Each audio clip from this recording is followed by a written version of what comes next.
Good afternoon or good evening, depending on where you might be. My name is Kevin Michael Grace, and this is the KMG show for Friday, April the 8th, 2022. Let's begin with a breaking news story. This is from U.S. News. Whitmer kidnap plot, 2 men acquitted, hung jury for 2 more. Actually, it's a story from the Associated Press.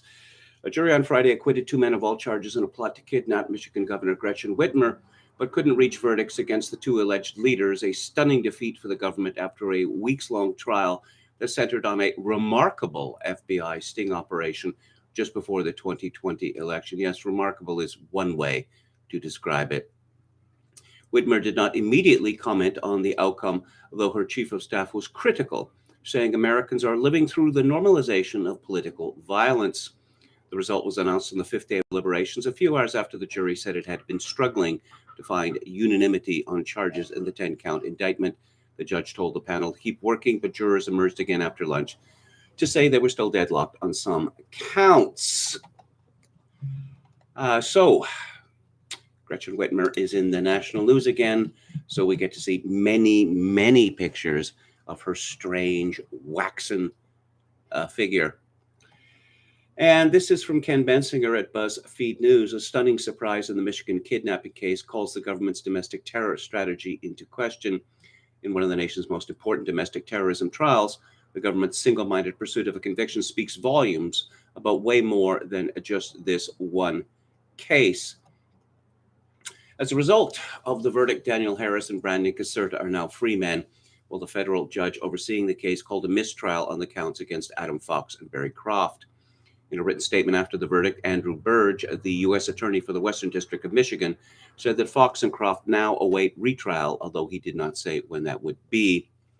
The outcome of the trial is a stunning rebuke to the prosecution, which at times appeared to view the case, one of the most prominent domestic terror investigations in a generation, as a slam dunk. The split verdict calls into question the Justice Department's strategy, and beyond that, its entire approach to combating domestic extremism.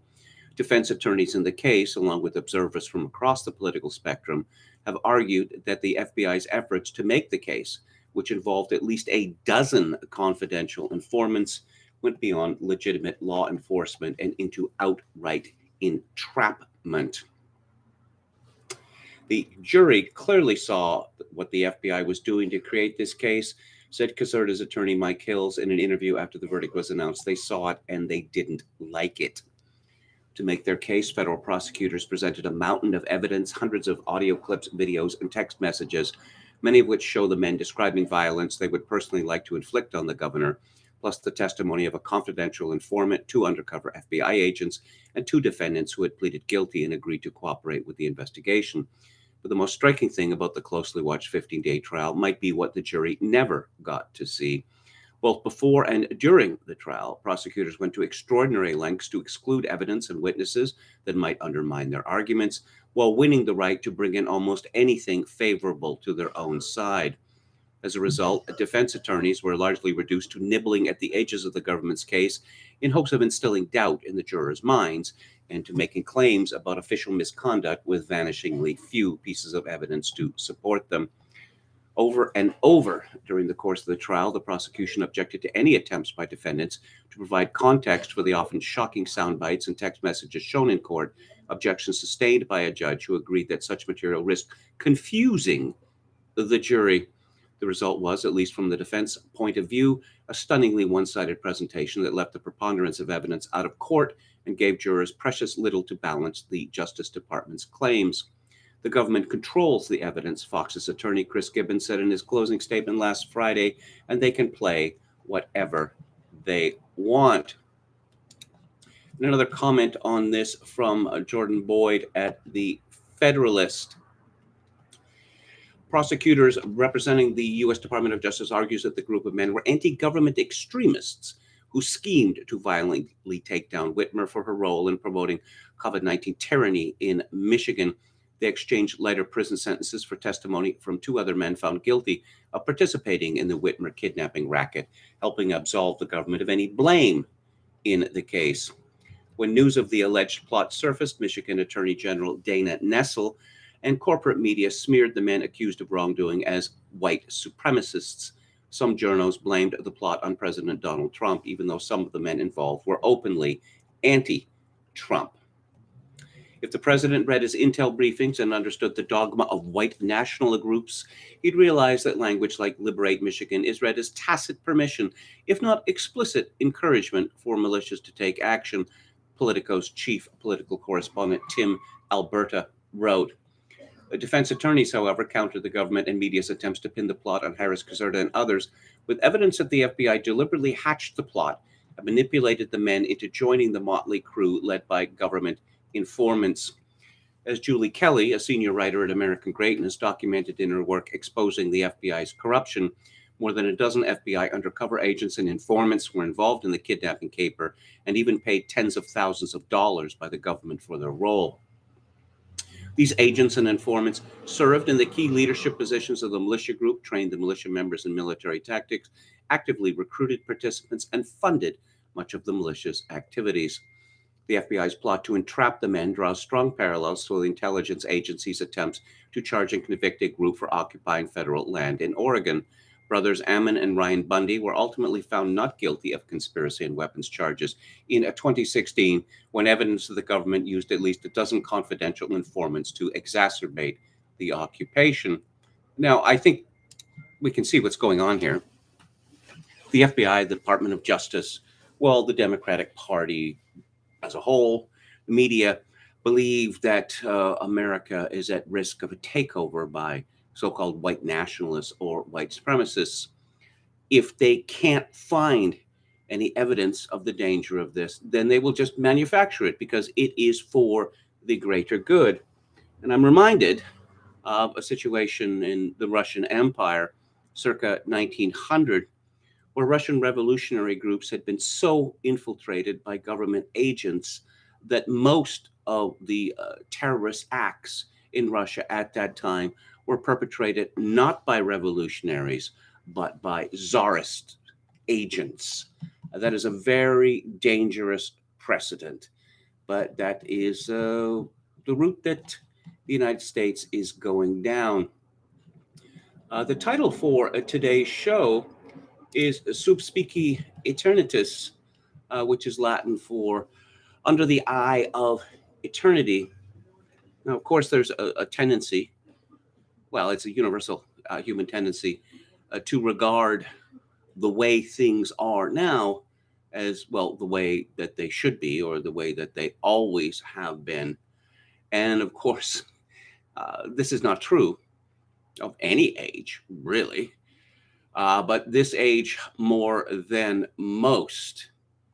We live in a fantasy world created by the media and by government agencies in which the fantastic is made the normal, softening us up for more and more of the fantastic. And the response is, oh, what are you, some sort of Victorian?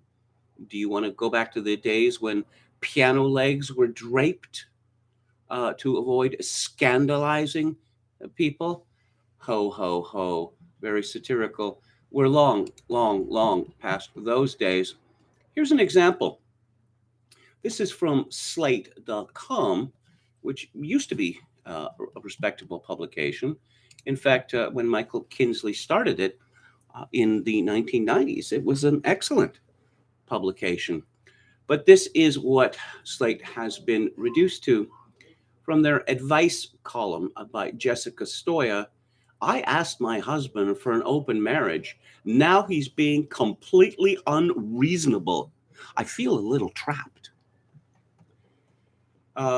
This is How to Do It is Slate's sex advice column. Dear How to Do It, I was raised in a very religious home. Boo! Where sex and dating were completely taboo. I saved myself for marriage, and saved myself is put in scare quotes. My personal beliefs don't align with this, but I thought I had no choice. Really? This woman thought she had no choice. Was she locked in a closet for her entire childhood? After a decade of marriage and hating sex, I asked my husband if I could explore sexual experience as an experiment with other people if the chance arose. He enthusiastically agreed, but said he didn't want to hear details. A few months later, he said he did want to hear all the details. A while after that, he said he didn't want me to do it. He keeps changing his answer. I'm not trying to cheat. I just feel like I lack any basis for having enjoyable sex. And it seems everyone I know who enjoys sex has tried a few things with a few people before getting to know their preferences. The result has been that I'm not in the mood for sex at all, but he still badgers me for it daily. I've told him that if he needs sex so badly, he's welcome to an open marriage. He says he refuses to have sex with anyone but me. I feel a little trapped, and I'm always wondering, am I being wrong here? Signed, Feeling Stuck.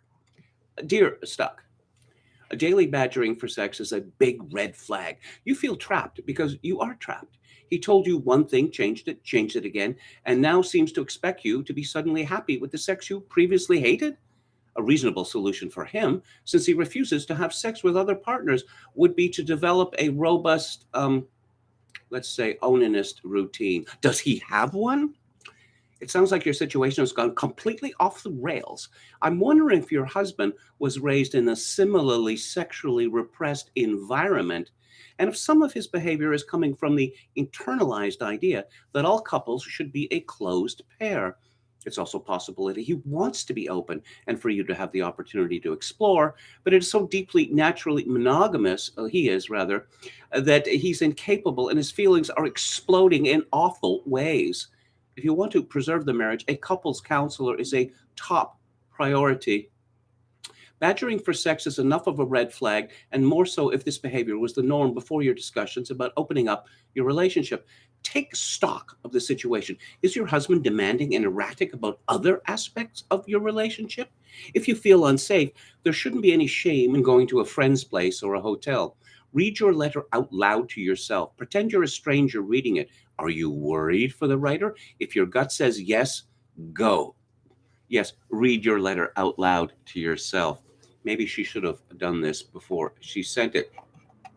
So, who is Jessica Stoya? Well, we learn from Wikipedia that she is a famous person in a niche.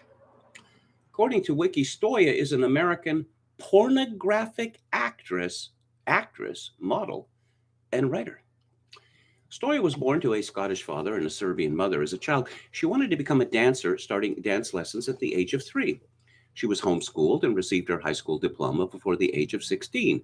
Because her father worked in IT, Stoya had access to a lot of electronics and gaming equipment, which she says developed her love for technology. I was 3 when I was using DOS. Yeah. My mom taught me how to read, and my dad taught me how to navigate DOS, she has said. Oh, I see. Stoya is one of those sexy nerds. Advice for people: never trust a woman who calls herself a nerd. Never. Flee as fast as you can. After relocating to Philadelphia, she attended a summer program at UArts. Some of her jobs in Philadelphia included being a secretary, flyer distributor, and a go-go dancer. Stoya appeared in several music videos for bands that, according to her, no one will ever hear of. In May 2009, Stoya said she would be moving from Philadelphia and relocating to Los Angeles in the fall of that year. Stoya began posing for adult pictures for a friend, which eventually led to her modeling and working for alt-erotic websites. She chose her stage name based on a shortened version of her grandmother's Serbian maiden name, and I'm sure her grandmother would be oh so proud. Stoya was featured in 2 DVD productions for Razor Dolls, and she made a non-sex cameo appearance in 2 Vivid Alt titles before being contacted by Digital Playground with a proposition to perform in a hardcore lesbian scene. The scene in question never happened. This is a strangely detailed wiki entry. But in August 2007, she met with several Digital Playground representatives and was asked if she would star in a pornographic movie with male talent. After careful consideration, Stoya agreed. And then there's, more and more and more about her porn work. Let's see. In 2008, Stoya launched the website zerospaces.com with her business partner, comedian Mitch Marzoni. Zero Spaces describes itself as a sexually explicit media project with videos, photo sets, and articles pertaining to sex and sexuality. Though Stoya indicated in February 2020 that the platform would move to a monthly release schedule in April of that year, in July, only one 2020 issue of Zero Spaces had been released. Oh, she appeared in a Amanda Palmer music video. Yes, Amanda Palmer, one of the worst people on earth. Stoya writes regular columns for Slate, Vice, and The Verge, along with a sex advice column for Refinery 29. She has published pieces in the New York Times, New Statesman, Esquire, The Guardian, Nylon, Playboy, and Ex-Critic, as well as an article in Porn Studies, a peer-reviewed academic journal. She published her first book in 2018 entitled Philosophy, Pussycats, and Porn, a collection of personal and critical essays.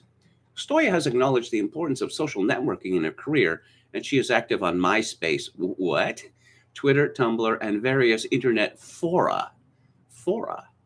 In June 2009, she was reported to be dating Marilyn Manson, but they later broke up due to Manson's touring schedule. Oh, yes.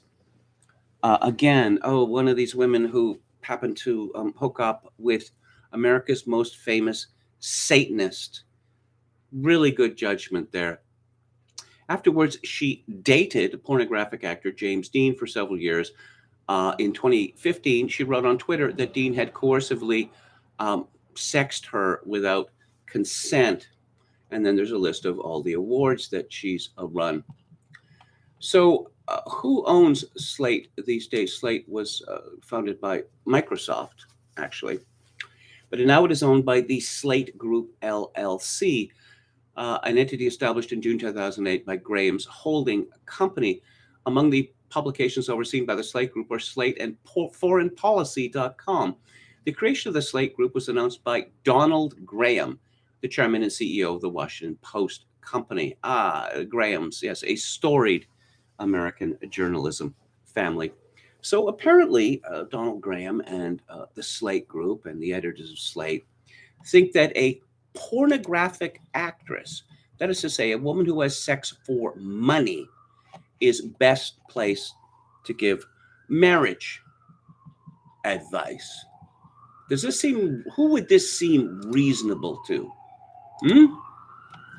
To whom would this seem reasonable? And here we have the obligatory sirens. Let's have a look at the chat. Hello to Ann Run, Dan, Popcasso 88. Ann Run alludes to James Kunstler's column, which I'll get to later. Quachulango, hello, says, wow, I just got a message from YouTube. You will no longer be notified. Notified of what? Notified of my videos? Hello to Chogokin666. Anran says, meanwhile, a black privilege sentencing for Teddy Edgecombe in Milwaukee today. Only 25 years for shooting a white man in the head.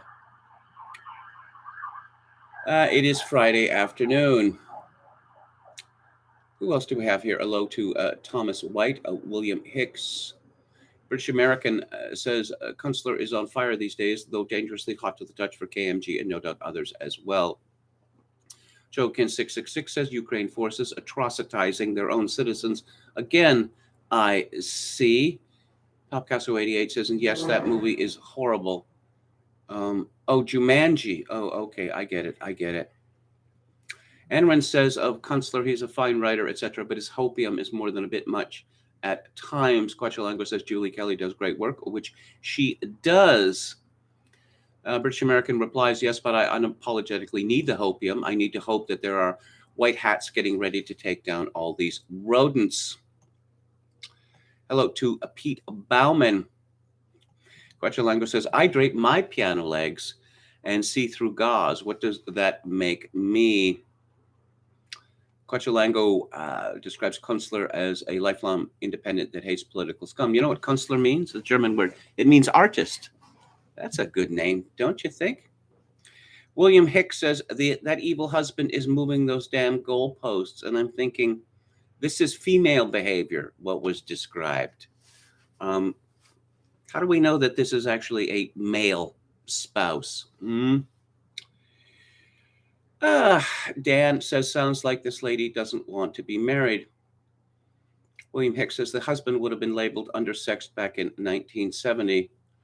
Anwar says, Kevin, do you think your man Zemmour will break 12%? I'm terrible at those kind of predictions, all right? Now we're told that Marine Le Pen has leapt ahead of Emmanuel Macron, and she was being written off just a few weeks ago. I don't know. Look, when we get the results, then we can form a judgment on the efficacy of French polling, because the suggestion has been made that there are a great many voters who are supporting Zemmour, but do not want to tell the pollsters. Is the lighting different in Chateau KMG, says Paul Picasso 88? It is. Thank you.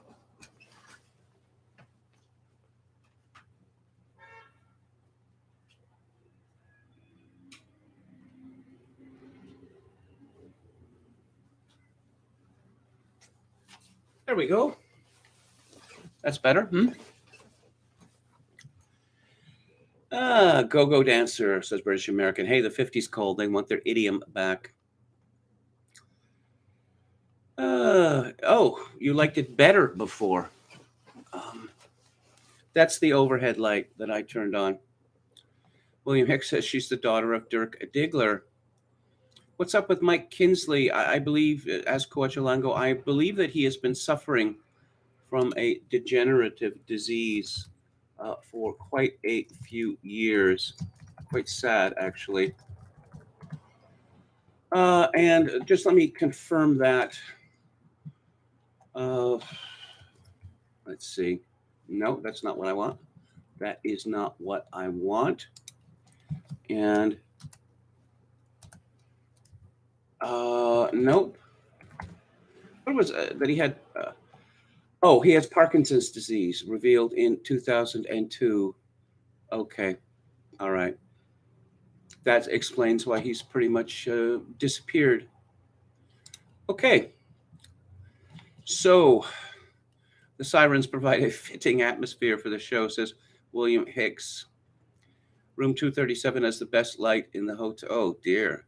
You come very close to identifying my actual room, which is kind of spooky, really.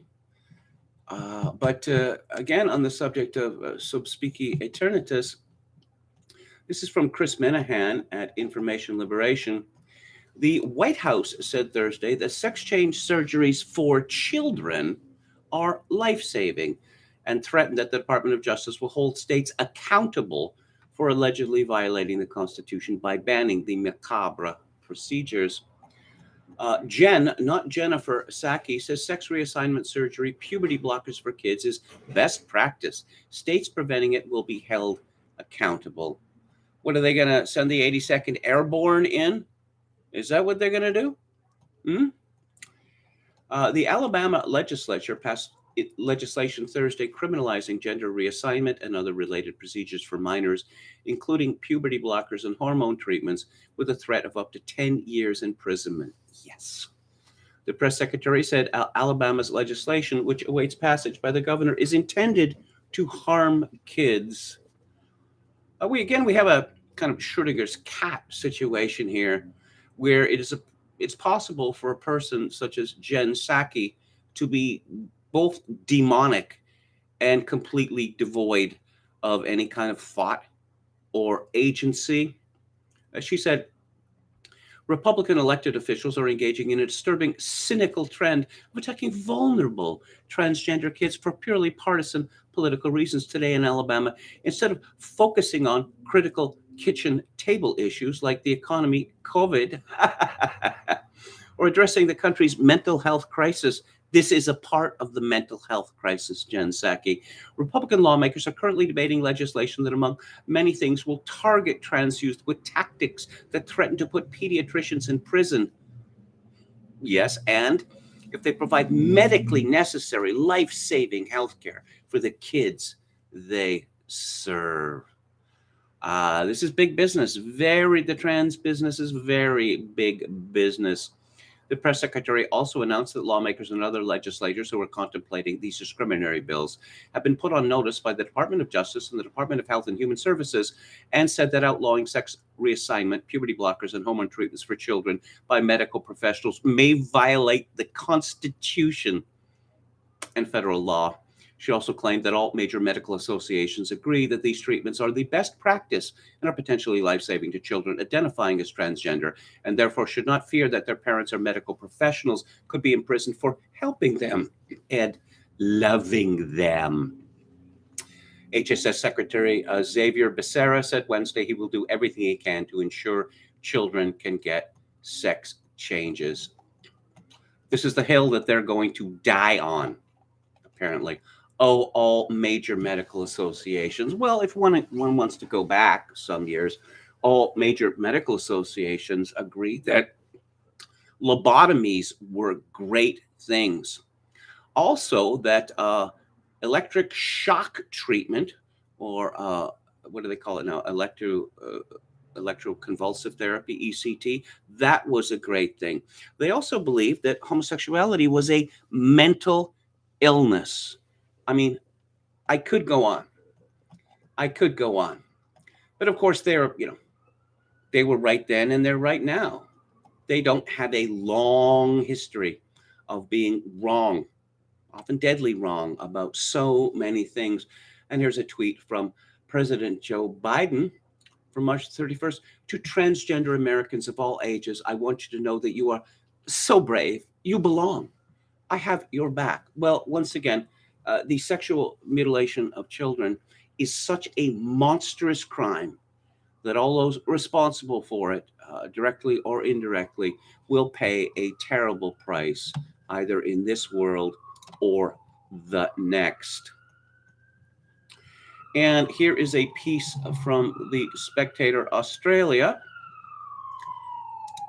And it is Friday afternoon. And this is by Amber Athey. And it is called Why the Left Really Wants to Sexualize Your Kids. And there's a picture of drag queens Athena Kills and Scalene Onyx with 3 X's, because of course, arrived to awaiting adults and children for Drag Queen Story Hour. Never let us forget that leading American conservative David A. French has described Drag Queen Story Hour as one of the blessings of American liberalism. Go conservatism. Amber Athey writes, conservatives for practically the first time ever have gone on offense in the debate over Florida's parental rights and education bill. They've responded to the left's Don't Say Gay moniker by accusing them of wanting to groom children. Some right-wing commentators have expressed discomfort at this discourse. I'm curious as to why conservatives would back off an aggressive but largely accurate allegation against people who regularly smear them as bigots over the most minor of political differences. In fact, Athey reports, I was fired last month after left-wing activists falsely accused me of racism over criticizing the vice president's outfit. It's awfully satisfying to see them get a taste of their own medicine. It smacks of naivete to think that the left's radical ideas on sex and gender can be defeated with respectful discourse. In just a couple of years, we've moved from drag queen story hours in public libraries to teachers seeking validation for their alternative lifestyles, from vulnerable children and young women being crowded out of their own sports competitions. The American public is largely against these trends, but often can't be convinced to oppose them vocally because the right has failed to properly defend them from allegations of bigotry and transphobia. This word transphobia must always be used with inverted commas around it.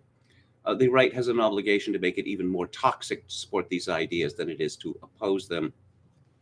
As we inevitably move on from the groomer discourse, it's important to examine why the left wants so badly to sexualize children.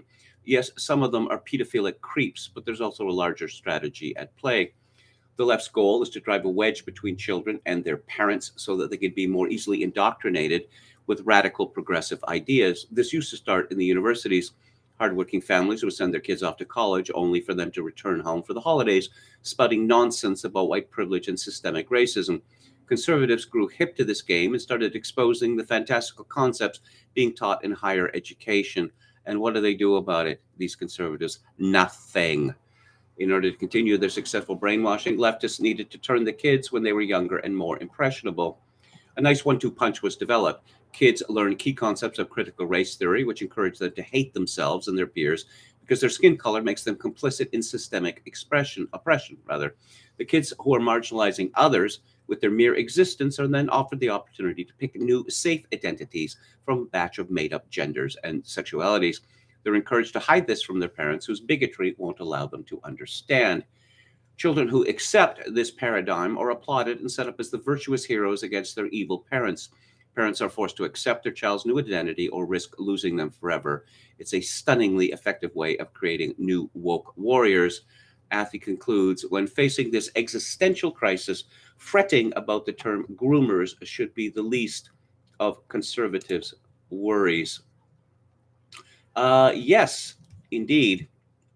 And here is a story from Kane, a Citizen Free Press. And there's a Libs of TikTok tweet and video embedded. This polyamorous gender fluid witch is a preschool teacher in Florida. She's so proud of herself that she discusses her gender and sexuality with 4-year-olds. Looking at this ugly woman with multicolored asymmetrical hair and lots of piercings, including 2 on the lower lip, and why anyone would want to have sex, or whether anyone is actually having sex with this thing, it's a mystery. One wonders whether, in fact, any of that sort of thing is happening. And, oh yes, the latest from the Devil Mouse. Christopher Rufo reports, Disney CEO Bob Chapek grumbles, apologizes, and pledges to be a better ally for the Alphabet People community. He delegated the company's moral authority to the Alphabet People Advisory Council, and now those internal activists have taken him as an ideological hostage. Yes, well, it couldn't happen to a better company. There's a debate on the right with this question of social conservatism, whether it's useful or not. The Republican Party in the United States has played off social conservatism for decades. Again, they have done nothing to stop the slide down the slippery slope. Nothing at all. They traded on anti-abortion rhetoric for decades. They have powers federally to stop this. They have not used them. They don't want anything to be done for the reason that then they will be held responsible. They can rail against abortion all they want, but if the access to abortion is shut off, then there will be a lot of angry people, the sort of angry people who, yes, they consider themselves to be conservative, even socially conservative, but if their 16-year-old daughter gets knocked up, they're not going to think twice about having that child terminated. I mean, it's a sensible thing to do, right? David Cole has a piece in Taki's mag called Leftist Can Do versus Rightist Voodoo, and he begins by talking about Jared Loughner, who I'm not going to get into that because this fellow is so crazy that there's no point in talking about him. And he mocks the idea that control of the media, Disney's, Disney is an absolute monster, 800-pound gorilla in American entertainment. He doesn't think that this is particularly important. Well, I do think that it is very important. One who consumes a lot of media, in the theaters, over the internet, television, particularly television commercials, is going to get a radically different idea of what America is, as opposed to, say, being around Americans. I mean, let's say a cross-section of Americans. He writes, shorn of the ability to take on the conditioners, writers find comfort in easy fixes like movies is hypnotizing us. Exacerbating the problem is the fact that left and right monetize in very different ways. Leftists have a knack when it comes to expanding their cult of fanatics by making it profitable to those who might not have otherwise joined. Leftists have made an industry out of diversity consultants and diversity offices throughout corporate America, government, entertainment, and academia. Mediocre intellects incapable of learning math and science thrive on college campuses and diversity departments. Mediocre artists incapable of making films are hired by studios and networks to oversee diversity quotas. People without the intelligence to understand how to run a business are hired by corporate giants to monitor diversity. And your taxpayer bucks go to thousands of diversity bureaucrats in your state, county, and city governments. See the dynamic here? The cult expands by getting non-cult institutions to fund the cult. Are they really non-cult institutions? I don't think so. To give jobs to members, to make the cult not just a belief system, but a lucrative profession. The right, on the other hand, monetizes by shearing its own. Ben Shapiro here, I'm starting my own Disney. We'll make family-friendly films that will de-hypnotize your kids. Make your checks payable to Ben Shapiro. Doesn't need the money, but he'll take it anyway. Care of the Jeremy Boring Toupee Fund, Daily Wire, Box 134, Nashville. Yes. He says, the left is cancer, progressing in a determined manner with a single purpose. Cancer can be fought, it can be defeated, but never by ooga booga fever dreams, QAnon, Pizzagate, the fetid contents of Marjorie Taylor's mind, and not if your doctors are just trying to scam you. The way to fight Disney isn't to con your followers with a new Disney pyramid scheme, but to render Disney propaganda powerless by keeping your own family strong and removing your kids from daily conditioning at school while supporting efforts to end leftist indoctrination of all children. Well, no, that is certainly true. It is certainly true. No question about that. Cole writes, yes, Disney perverts want to include foul messages in their films, but kids only become susceptible because of real world circumstances, broken families, and daily in-person propagandizing in schools. Cole makes the point that there is a connection between CRT and, the trans revolution. The left has legions of worker bees who are committed to this conditioning, not just in public schools, but private ones as well, conditioning kids to hate their race if they're white, to reject the scientific reality of male and female, and to see themselves as trannies or pansexual or whatever can destabilize the American family by destroying the mother-father dynamic. In a way, K-12 indoctrination mirrors the situation. White kids are disheartened, demoralized, made to feel like they have no future. You're evil and the future is brown, but then they're given a way out via sex. If you go tranny, now you're special. Now you're no longer evil. Now you can prosper in the new society. And Cole concludes, Governor DeSantis is fighting the cancer correctly. We'll see how it plays out. Remember, cancer can go into remission and return. Being single-minded of purpose, setbacks never make cancer second-guess itself. Cancer is not introspective. In the meantime, stay sane. Sanity can be difficult to maintain because the fight ahead looks dire when viewed with clarity, but do so anyway. And, let's talk about size E Cupp, a woman who has been discussed on this live stream several times. Let's see, born in 1979 with the name Sarah Elizabeth Cupp. Those are two good names. Why she changed it to S.E. Cupp, who knows? She's an American television host, political commentator, and writer. In August 2017, she began hosting S.E. Cupp Unfiltered, a political panel show hosted by Andrew Levy on HLN and later CNN.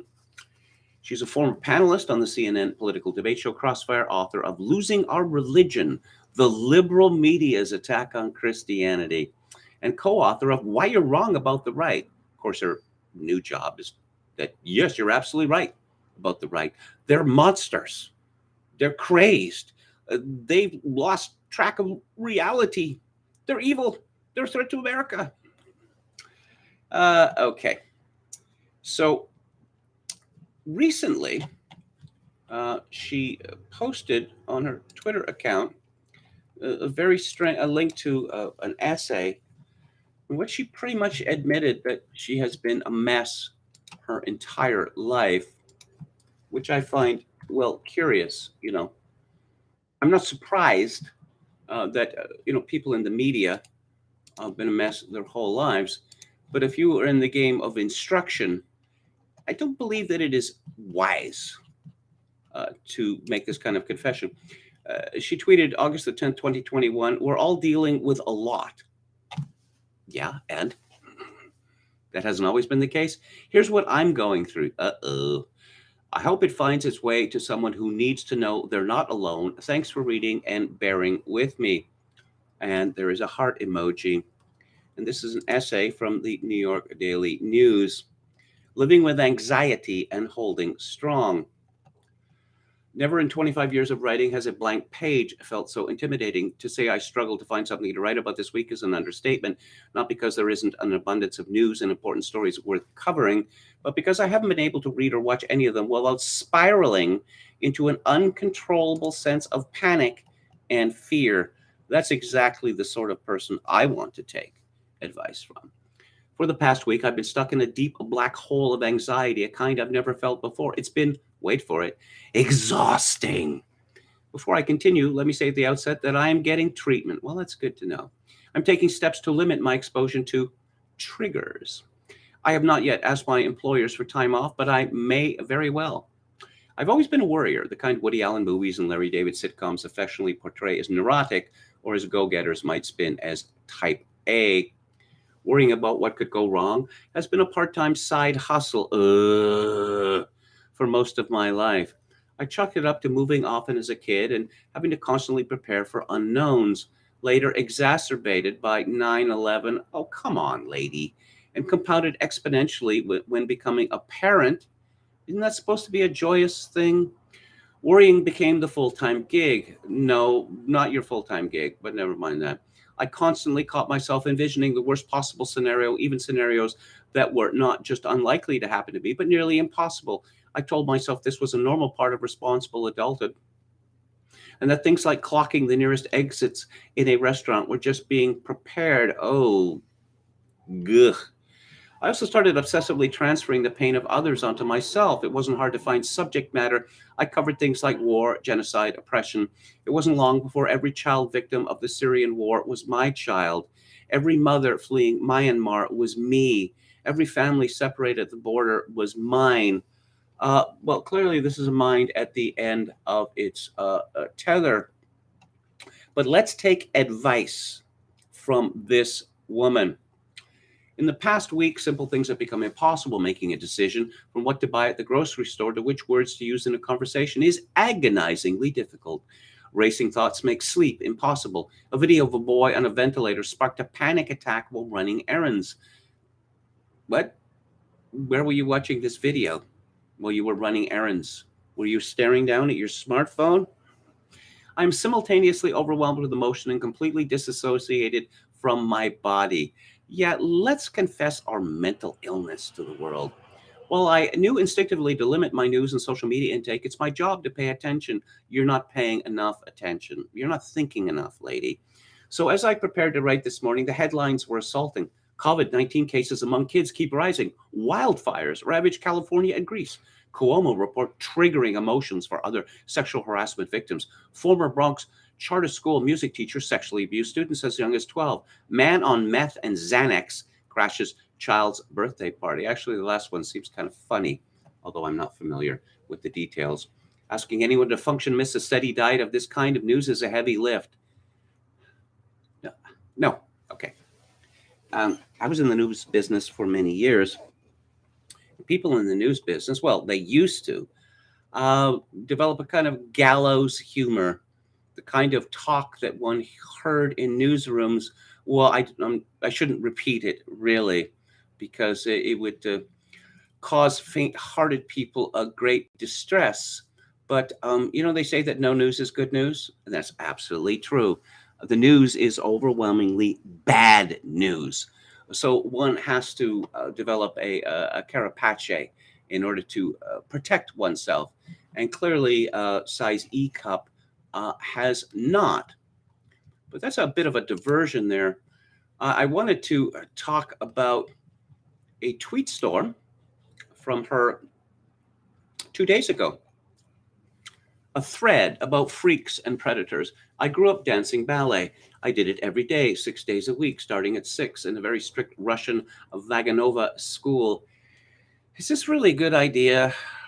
I used to, my foster mother was a ballet school pianist. And so, I came into contact with ballet students, and they were driven. They were over driven. Very few of them are going to become professional ballet dancers, but essentially they surrender their childhood to a dream.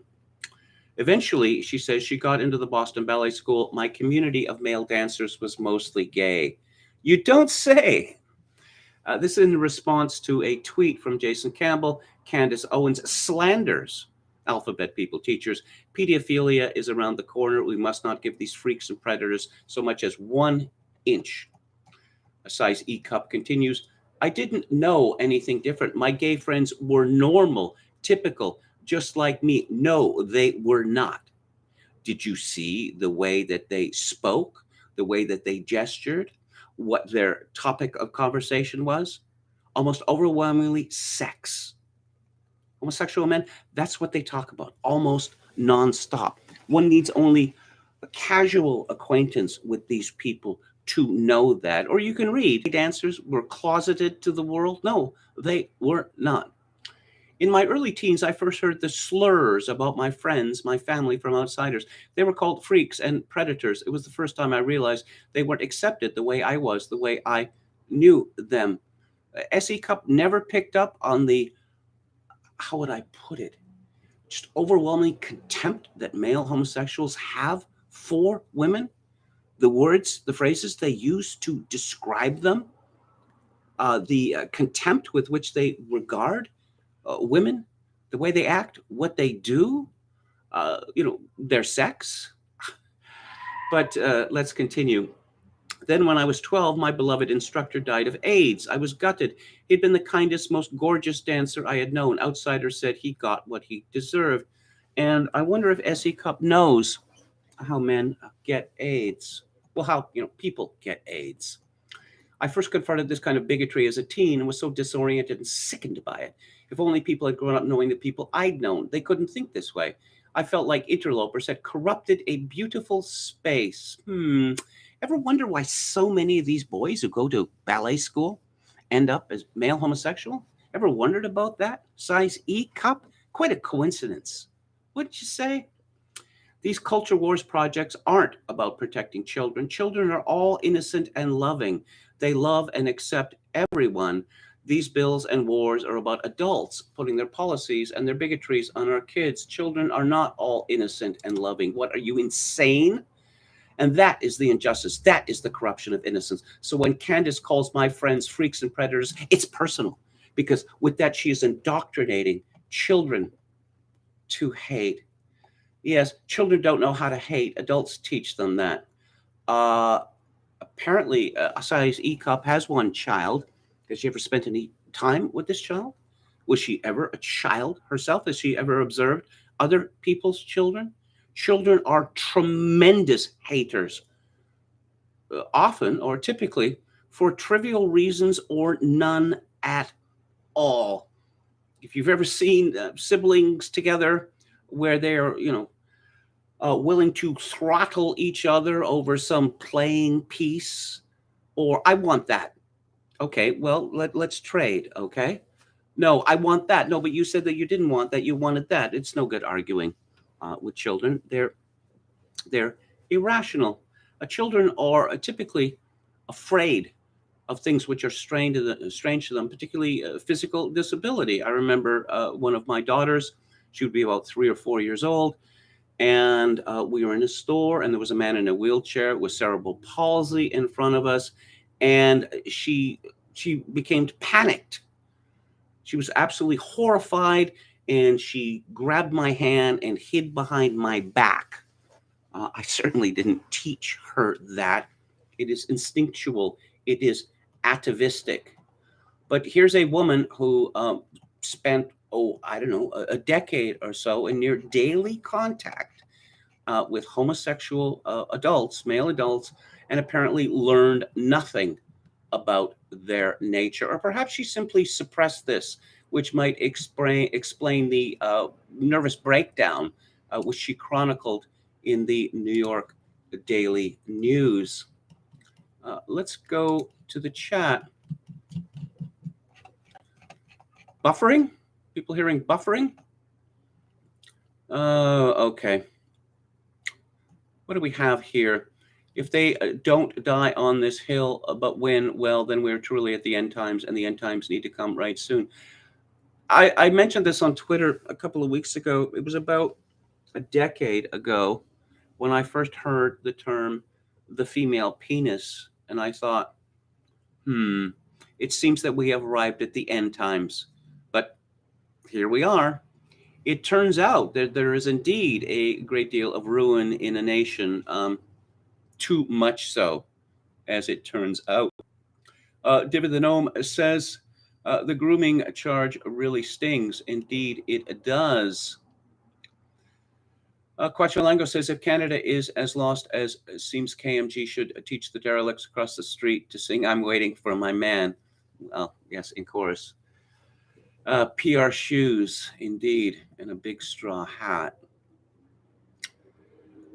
Halper says, they bum all his smokes, but you know Kevin knows the lyrics by heart. Quachalango says, asymmetrical is okay, says guy who regrets his long hair comment from 3 months ago. What? Smack sirens and electric bikes on the sidewalk, KMG. What have you got yourself into? We haven't seen KMG interact with another person in 2 years. It's kind of weird. Well, you might see this coming up. I have an interview scheduled for tomorrow.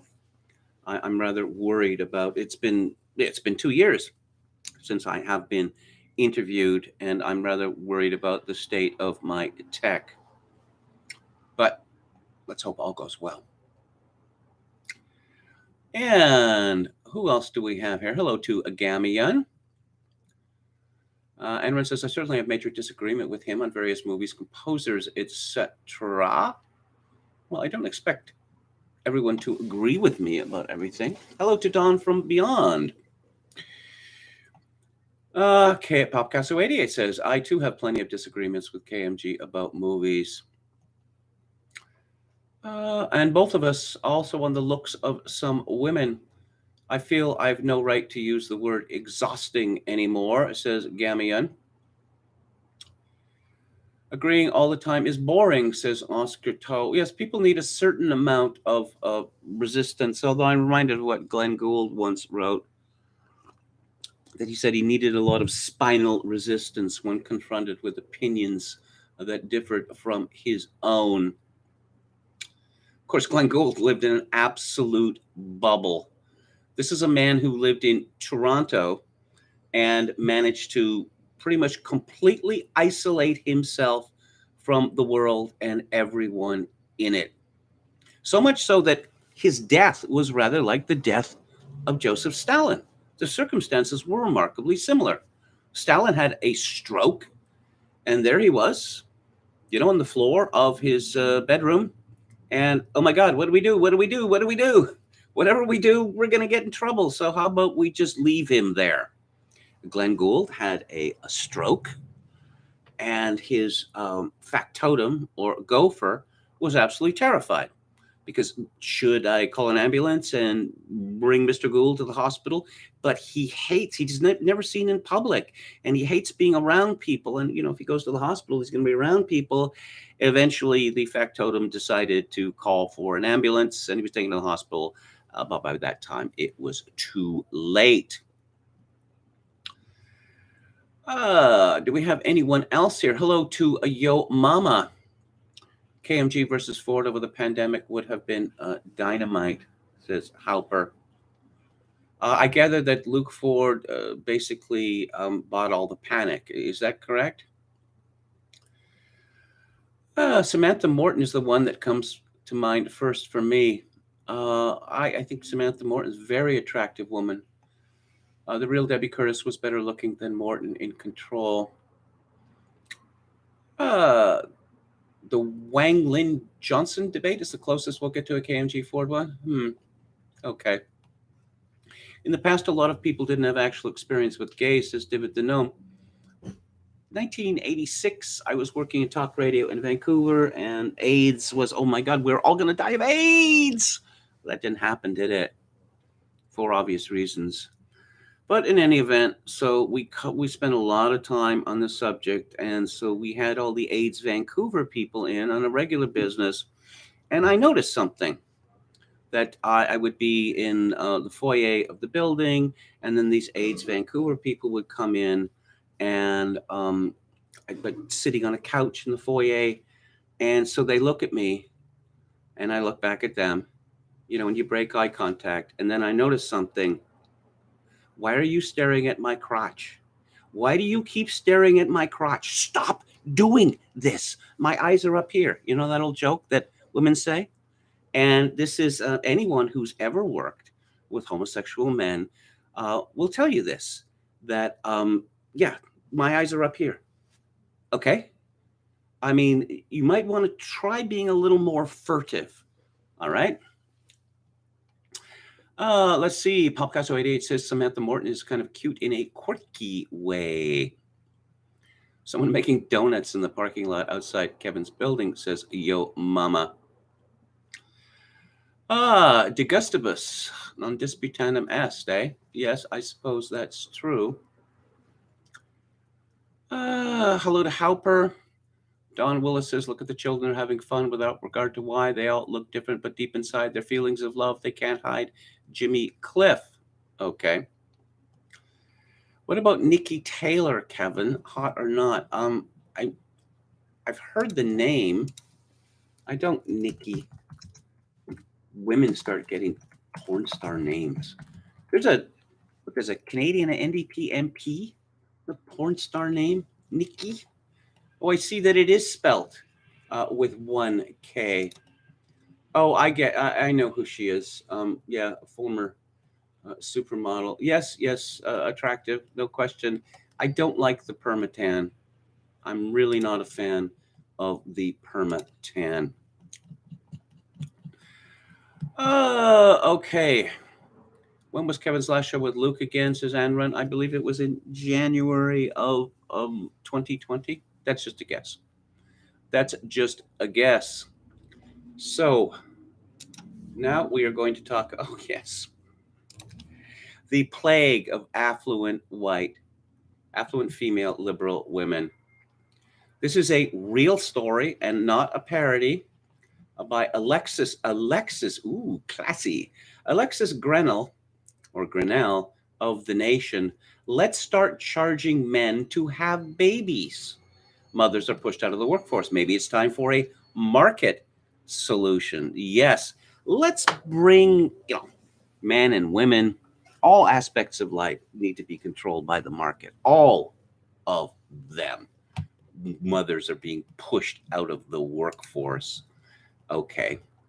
Yes, there was panic on the left and the progressives when the percentage of women in the American workforce fell dramatically during a COVID-19 panic.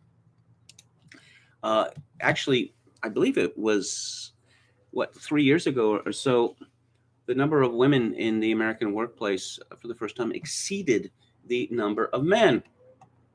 Of course, one of my Twitter correspondents said, charging men to have babies, isn't that what marriage is? Women had a good pandemic the last time around. Something actually came of it compared with this one, which is total shit. Just over a century ago, the 1918 flu pandemic may have vanquished a decent chunk of the global population, but after witnessing mass death, plus the loss of their children from other preventable diseases like diphtheria and meningitis, women decided to actually do something about it. What on earth is she talking about? That this was some sort of plot to kill children? When white American women got the vote 2 years later, they used their newfound political power to immediately pressure local and federal governments into action, resulting in the largest expansion of public health spending in U.S. history up to that point. It was wildly successful, fueling later large-scale door-to-door household hygiene campaigns and driving an 18% decline in childhood infectious diseases, with 20,000 fewer annual deaths compared with pre-suffrage mortality rates. Over what time period are we talking about? Then, as now, women were overwhelmingly the early adopters of that revolution, washing their hands, boiling milk to kill bacteria, and refrigerating meat. Who made the refrigerators, Alexis? While men generally resisted even the most basic public health directives, much as they've resisted wearing masks today.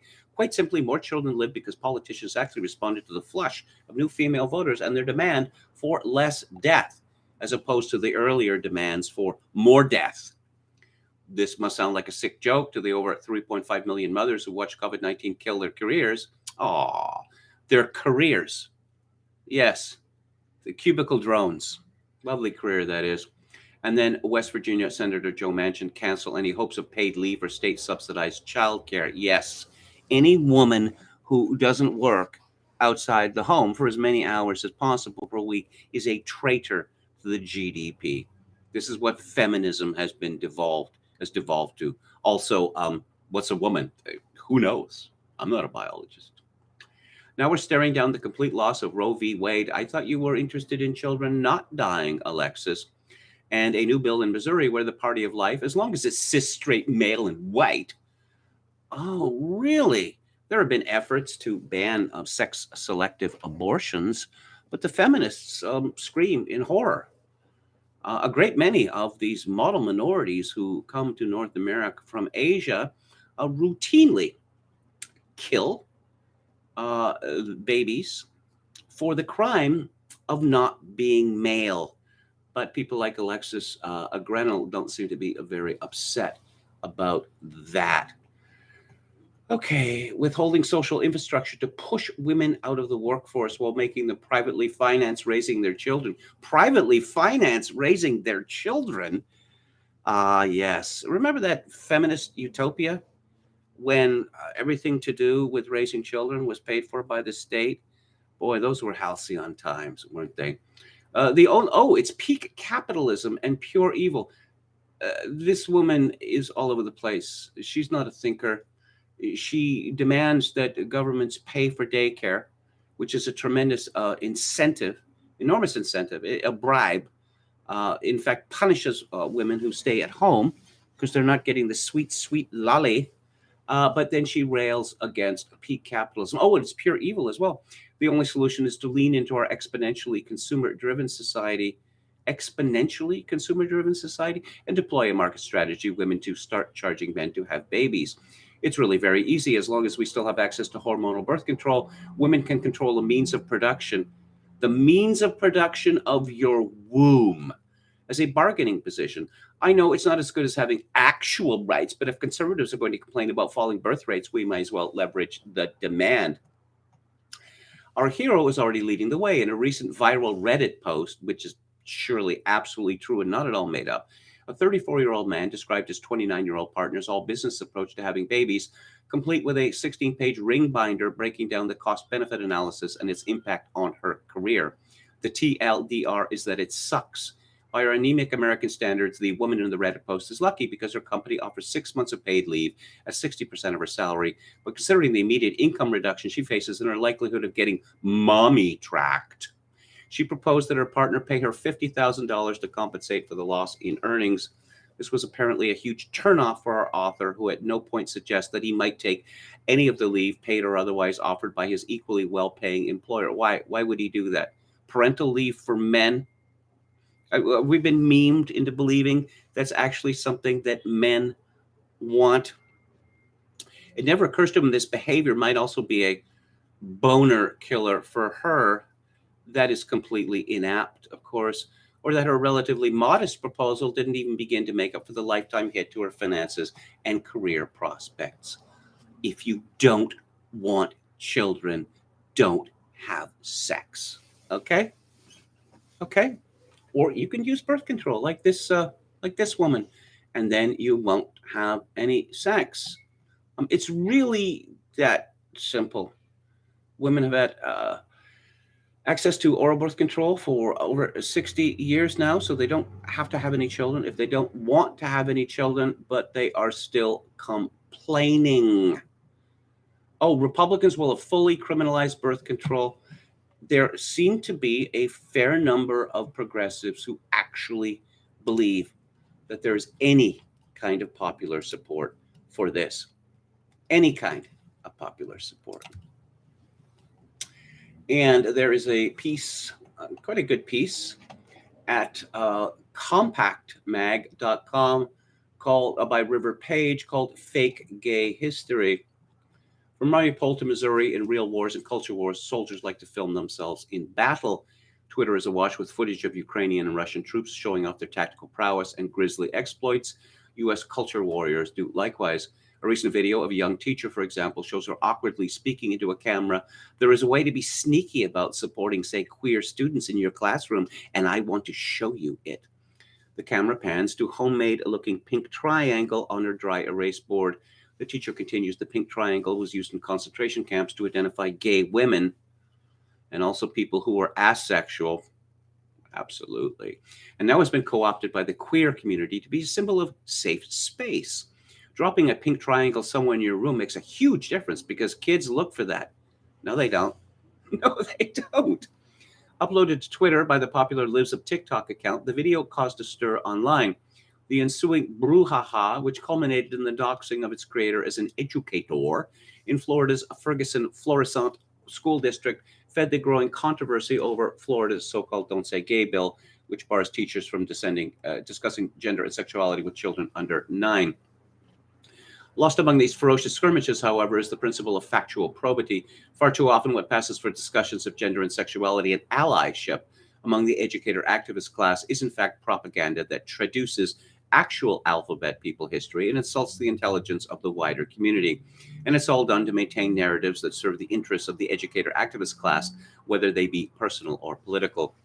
The teaching of alphabet people history is already required in 4 states, California, Colorado, Illinois, and New Jersey. The AIDS crisis and the fight for same-sex marriage were pivotal moments in recent U.S. cultural and political history, so it isn't unreasonable for school districts to include discussion of gay rights movements in their curricula, probably in middle or high school level. But just as we expect kids to learn factual information about, say, late antiquity, so more recent history should be taught accurately. I'm beginning to wonder, why recent history is taught at all. Certainly in the universities. It was only fairly recently that recent history was taught. Obviously, there's a problem with teaching recent history. Oh, when you're talking about a movement, say, how do you know when it's over? Exactly. How can you tell who the winners and losers were? Our author, River Page, says this makes the Missouri TikTok video in question all the more disturbing. The Nazis didn't, in fact, systematically persecute lesbians, nor did they target asexuals who didn't claim their status as a distinct sexual identity until well after World War II. How many people call themselves asexual today? We used to have bachelors and spinsters. Of course, now, the poisonous gay revolution has resulted in a situation where you see a man who's, say, never been married, or lived with a woman, and a woman who's never been married or lived with a man. Oh, well, yeah, they're just closeted. Maybe they're just not all that interested in it, or maybe they're interested in it, but they're not willing to, put up everything, all the baggage that goes with it. And as far as the Nazis and the pink triangle, how exactly do you know whether a man is a homosexual? I suppose if, you bust a gay club, yeah, there you go, right? Or if you catch them in the act, there you go. For those people, homosexuals who did not frequent, sex clubs and the like, or, weren't caught in the act, how would anyone know that they were a homosexual? So it was obvious from the beginning that these preposterous claims about the number of homosexuals allegedly killed in Nazi camps was based on no factual basis, no logical basis, in fact. Homosexual men were persecuted, and the pink triangle was used to designate them as such within the camps. Before the symbol was apparently co-opted by the generalized queer community, it was used by AIDS activists at the height of the crisis to symbolize the U.S. government's perceived silence and indifference, which they believed was tantamount to a state-imposed death sentence against patients. Yeah. The problem precedes the march of apparent heterosexuals into the queer community.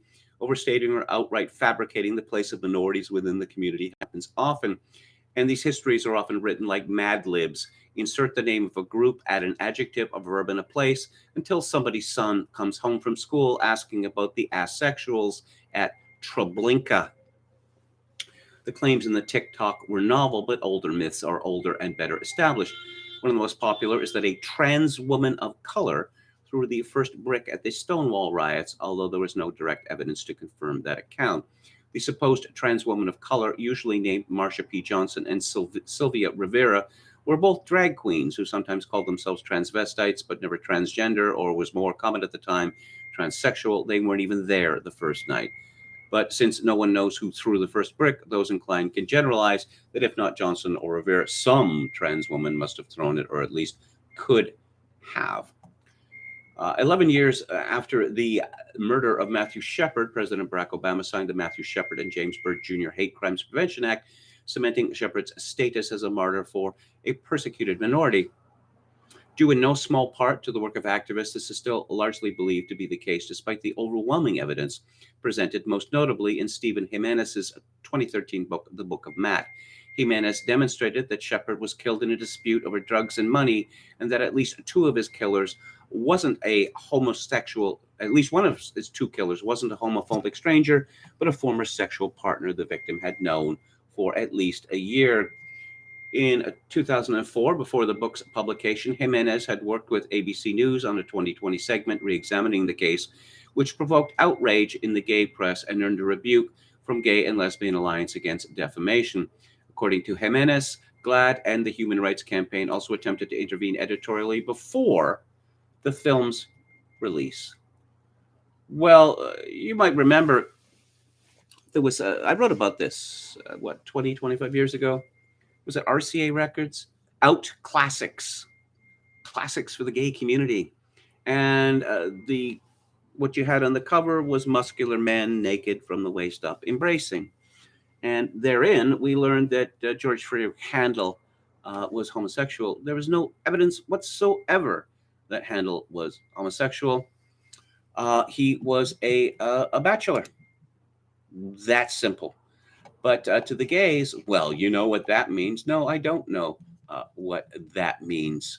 And it is very sad to me, very, very sad, that there are a great many men and women today, and have been for some years, who are just not all that interested in it, you know? But they're told that they must be homosexual and they get ground down. Well, I guess if I must be, then I am, which is a decision which simply leads to, well, misery and degradation. Speaking about degradation, let's talk about, let's say, intellectual degradation. And the progressives are, they're triggered. And we know what happens when progressives are are triggered. Hilarity ensues. This is from David Atkins, who is a contributor to At Monthly, bylines at The Prospect and elsewhere, elected DNC member from California, progressive reformist, dad of two. I run a qualitative research firm, he, him. Okay, here's the first tweet. It sounds ridiculous when you say it out loud, and actually it sounds ridiculous even if you think it, but the actual conservative game plan is to rule with Putin Orban-style autocracy for 2 generations, turn schools into right-wing indoctrination zones, crushing millennials and Gen Z underfoot while training up Gen Alpha as fascists. But it gets better. That's the thought line for all of it. They know everyone under 40 hates them. They know they've lost the broader public and can't win real majorities. So their plan is authoritarian minority rule along Orbanist lines to crush opposition while indoctrinating a new generation. Does David Atkins not know that Orban's Fidesz party won a crushing majority victory in the Hungarian election last Sunday, despite the fact that almost every other party in the country ganged up in a coalition against them. It doesn't matter. It wasn't a real win because he's a bad guy. Meanwhile, according to Atkins, they absolutely intend on banning birth control, executing teenagers for having abortions, and jailing women for crossing straight lines for reproductive care. Did you mean killing unborn babies? All to punish women for daring to have sex outside the dictates of fathers, husbands, and pastors for childbearing. Does he think this is the 1940s or something? They also plan to end gay marriage and force alphabet people back into the closet. Their game plan is to destroy liberalism, train up a new generation of fascists, force women into childbearing servitude for white supremacy. Ooh, Handmaid's Game. You know, these progressives, they have this curious obsession with this show, and I think it is really a sexual obsession. I really do. And reinstill Putin-style toxic masculinity in men. It's not a complicated plan. They see Russia and Hungary as global models for it. They're planning and executing the plan right out in the open. The only question is whether the rest of us will take the necessary all-of-society approach to stopping them.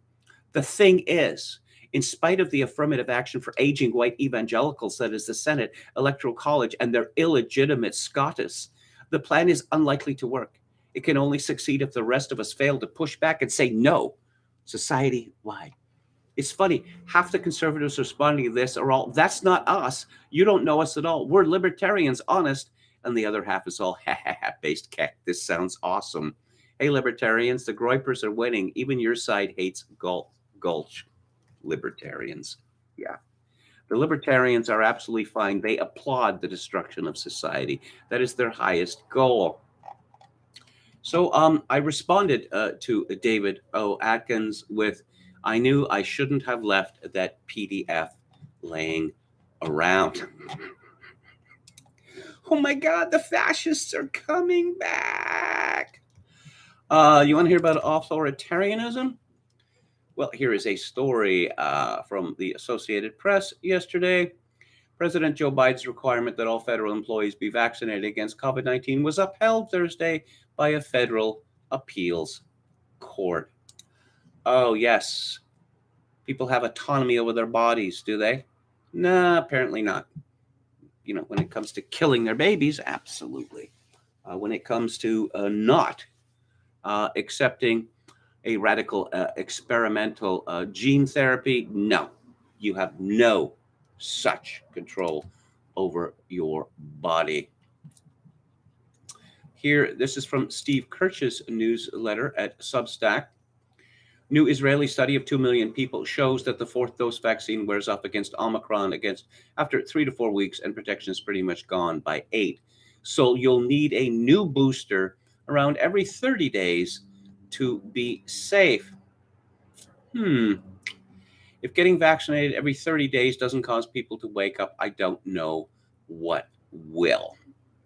In the comments below, Matthew Crawford points out the following: that's okay, because each injection you get lowers your risk of dying from non-COVID causes, including car accidents and murder, apparently. He referenced his Substack article, which refers to a CDC paper which makes this claim indirectly. Note that I wrote about that exact same CDC paper back on November 12, 2021, entitled FDA Discovers Fountain of Youth. The public just eats this stuff up, apparently. They will continue to do whatever the CDC says, no matter how goofy the advice. Yeah, I'm not so sure about that. We've moved on. Well, as I mentioned, I think yesterday, seems to be about 20% of the population of North America has been infected mentally by COVID, and I suspect, sadly, that there is no cure for this infection. You know, you must have heard these people say, oh, that we're all sick of COVID. Oh, we're all sick of the isolation. We're all sick of the masks. I don't believe them. I think that they revel in it. I think that it gives their lives meaning. That's what I think. Let's go to Alex Berenson's Substack, Unreported Truths.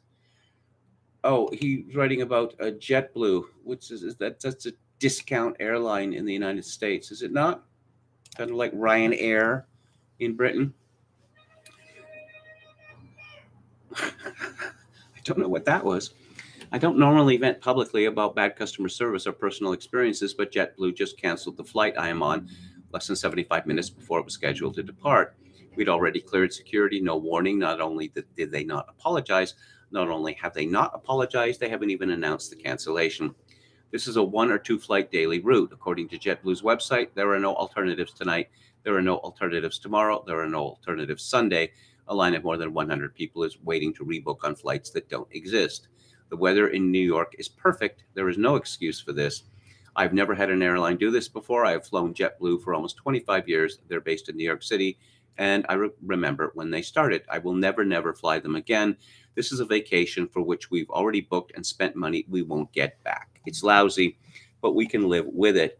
What about people who have to get home to see a sick relative or a once-in-a-lifetime event like a wedding?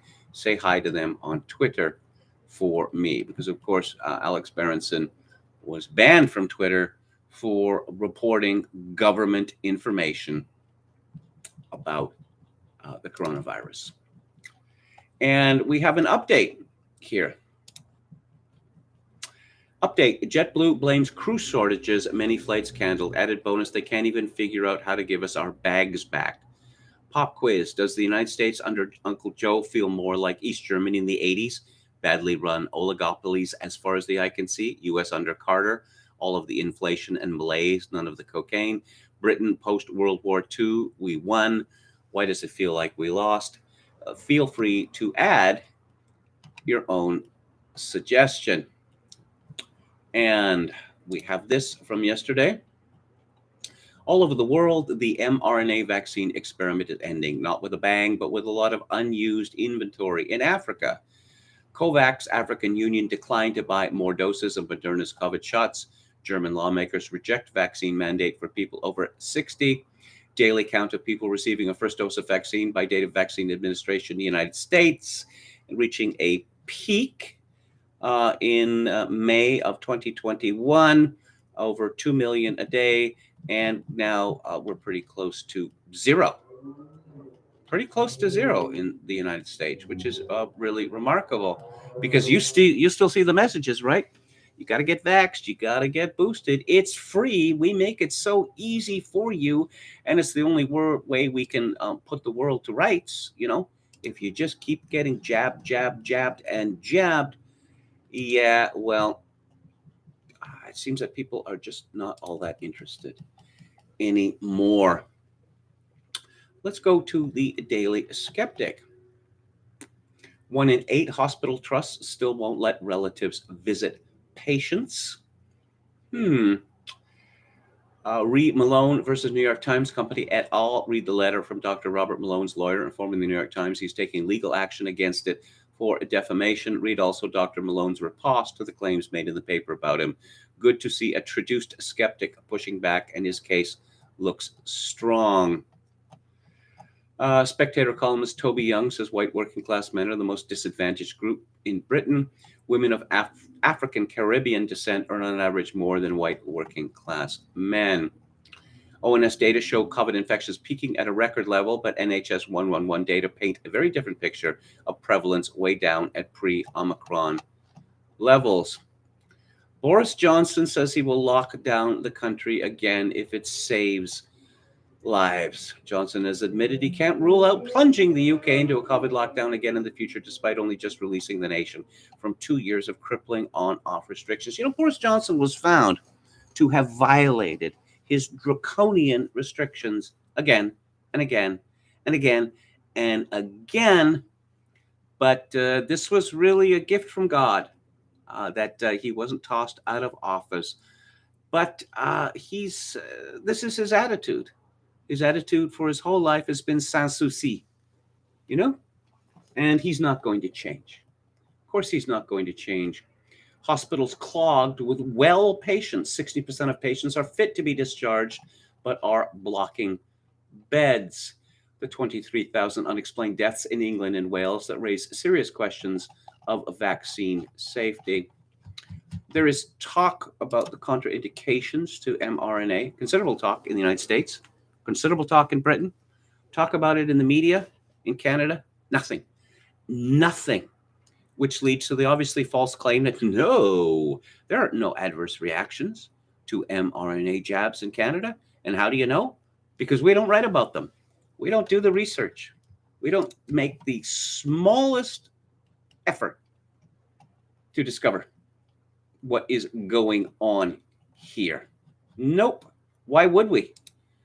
Because it's already been determined that the mRNA therapy is just the greatest thing that has ever happened. Let's get back to Joseph Tainter, Collapse of Complex Societies. And here is his assessment on various theories. There are many historians and social scientists who are not enamored of economic explanations, yet even for such skeptics, there are aspects to the structure and logic, if not the full content, of these explanations which makes them superior to those considered before. Among these aspects are the following. One, the discussion of some previous explanations, e.g. resource depletion, catastrophes, intruders, insufficient response, implicated characteristics of societies rather than simply their environments as instrumental in collapse.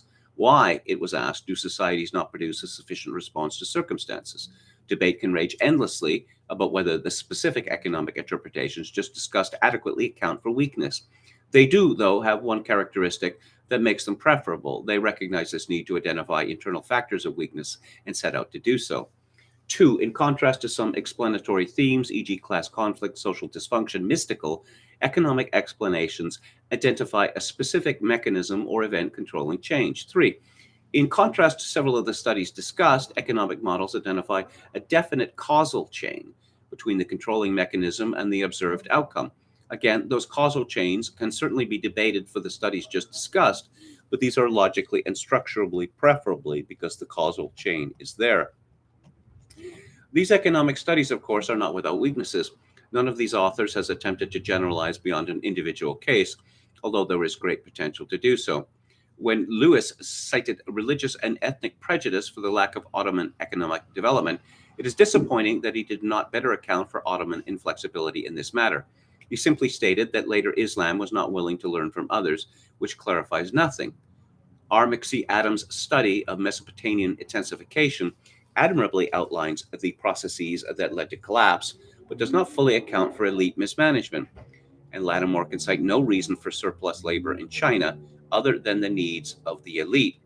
It is worth pointing out that logical weaknesses to these explanations occur at precisely the point where the authors depart from an economic scenario. Summary and discussion.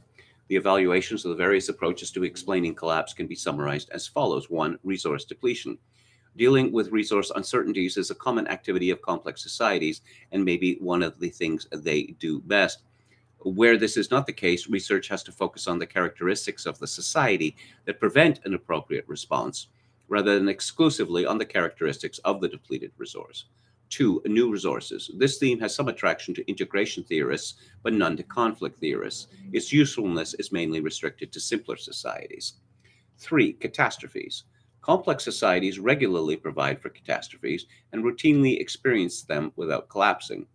If the society cannot absorb a catastrophe, then in many cases the characteristics of the society will be of greater interest, obviating the catastrophe explanation. Insufficient response to circumstances. The assumptions made in this theme about the nature of complex societies, that they are inherently fragile or static or incapable of shifting directions, simply cannot be supported. Where complex societies may display such characteristics, that is a matter to be explained. Five, other complex societies. Major cases, such as the Roman one, cannot be accounted for by this theme. Conflict between states more often leads to cycles of expansion and contraction than to collapse. Six, intruders.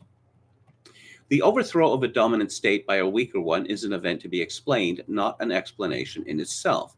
Empirically, intruders are often difficult to detect archaeologically where they have been postulated. It is difficult to understand why barbarians would destroy a civilization if it was worth invading in the first place. Conflict, contradictions, mismanagement. That's 7. The capacity to control labor and allocate resources is intrinsic and necessary in complex societies. Collapse cannot easily be explained by factors so vital to survival, at least not without raising many more questions than are answered. Elite mismanagement and self-aggrandizement, to the extent that these are detrimental to the survival of a society, are matters to be explained. Exploitation and misadministration are normal, regular aspects of complex societies, and by themselves cannot account for an occasional event collapse.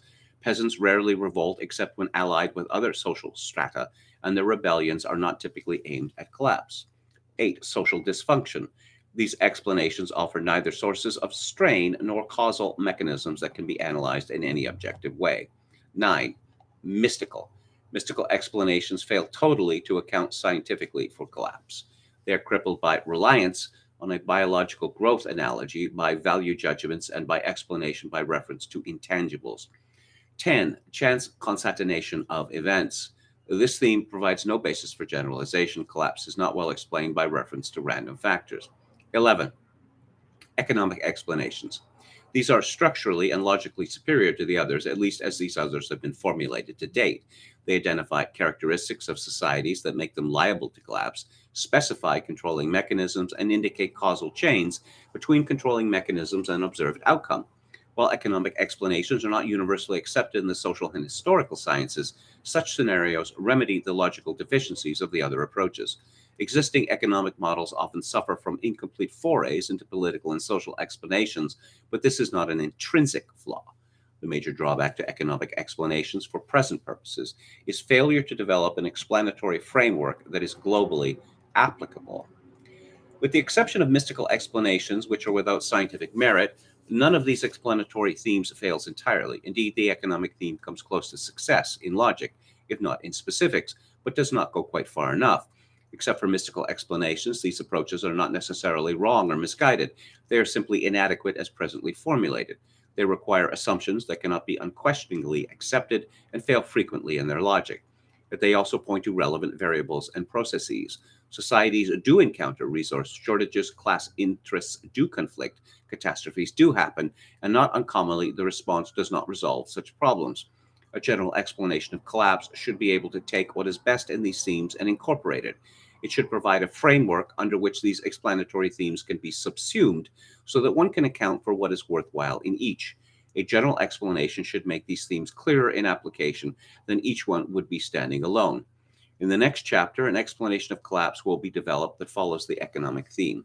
After delineation and testing, chapter 5, space will be devoted in chapter 6 to showing how other explanatory themes can be subsumed under it. And so we will move on to chapter 4 next Monday, Understanding Collapse, the Marginal Productivity of Socio-Political Change.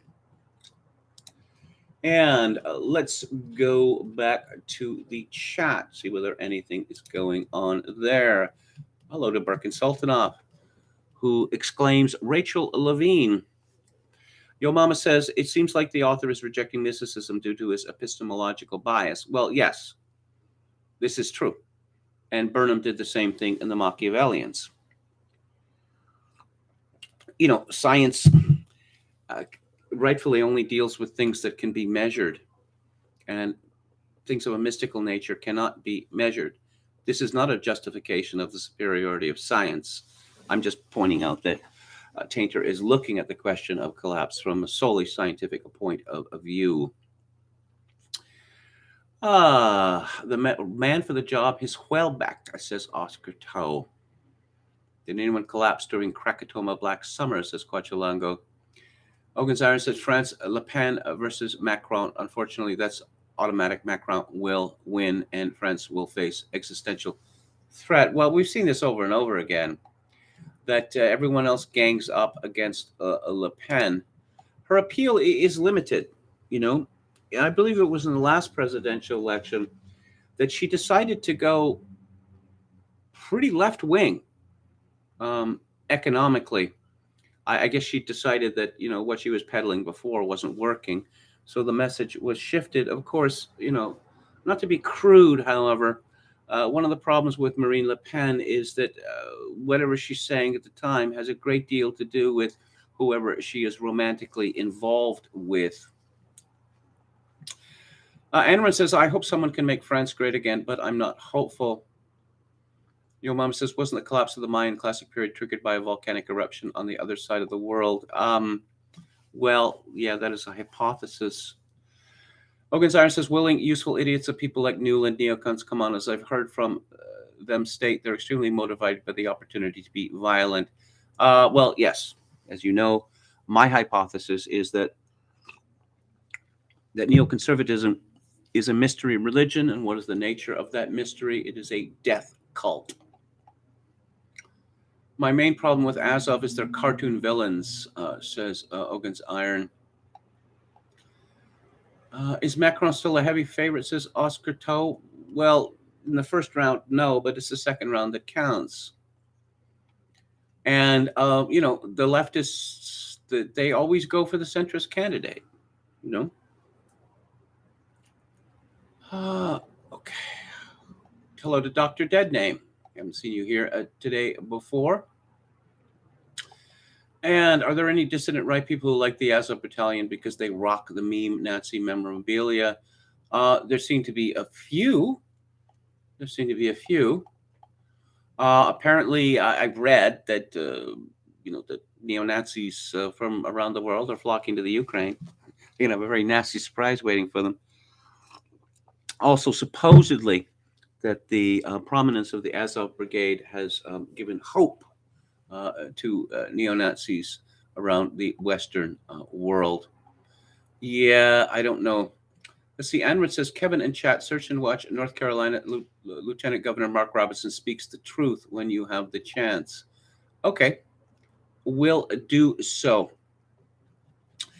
And I am now going to talk about, yes, military intelligence. There's an oxymoron for you. That's an old joke, of course. This is from Chris Menahan at Information Liberation. In a break with the past, U.S. is using intel to fight an info war with Russia, even when the intel isn't rock solid. When is military intelligence ever rock solid? I think what NBC News here is trying to say is now they're just making stuff up.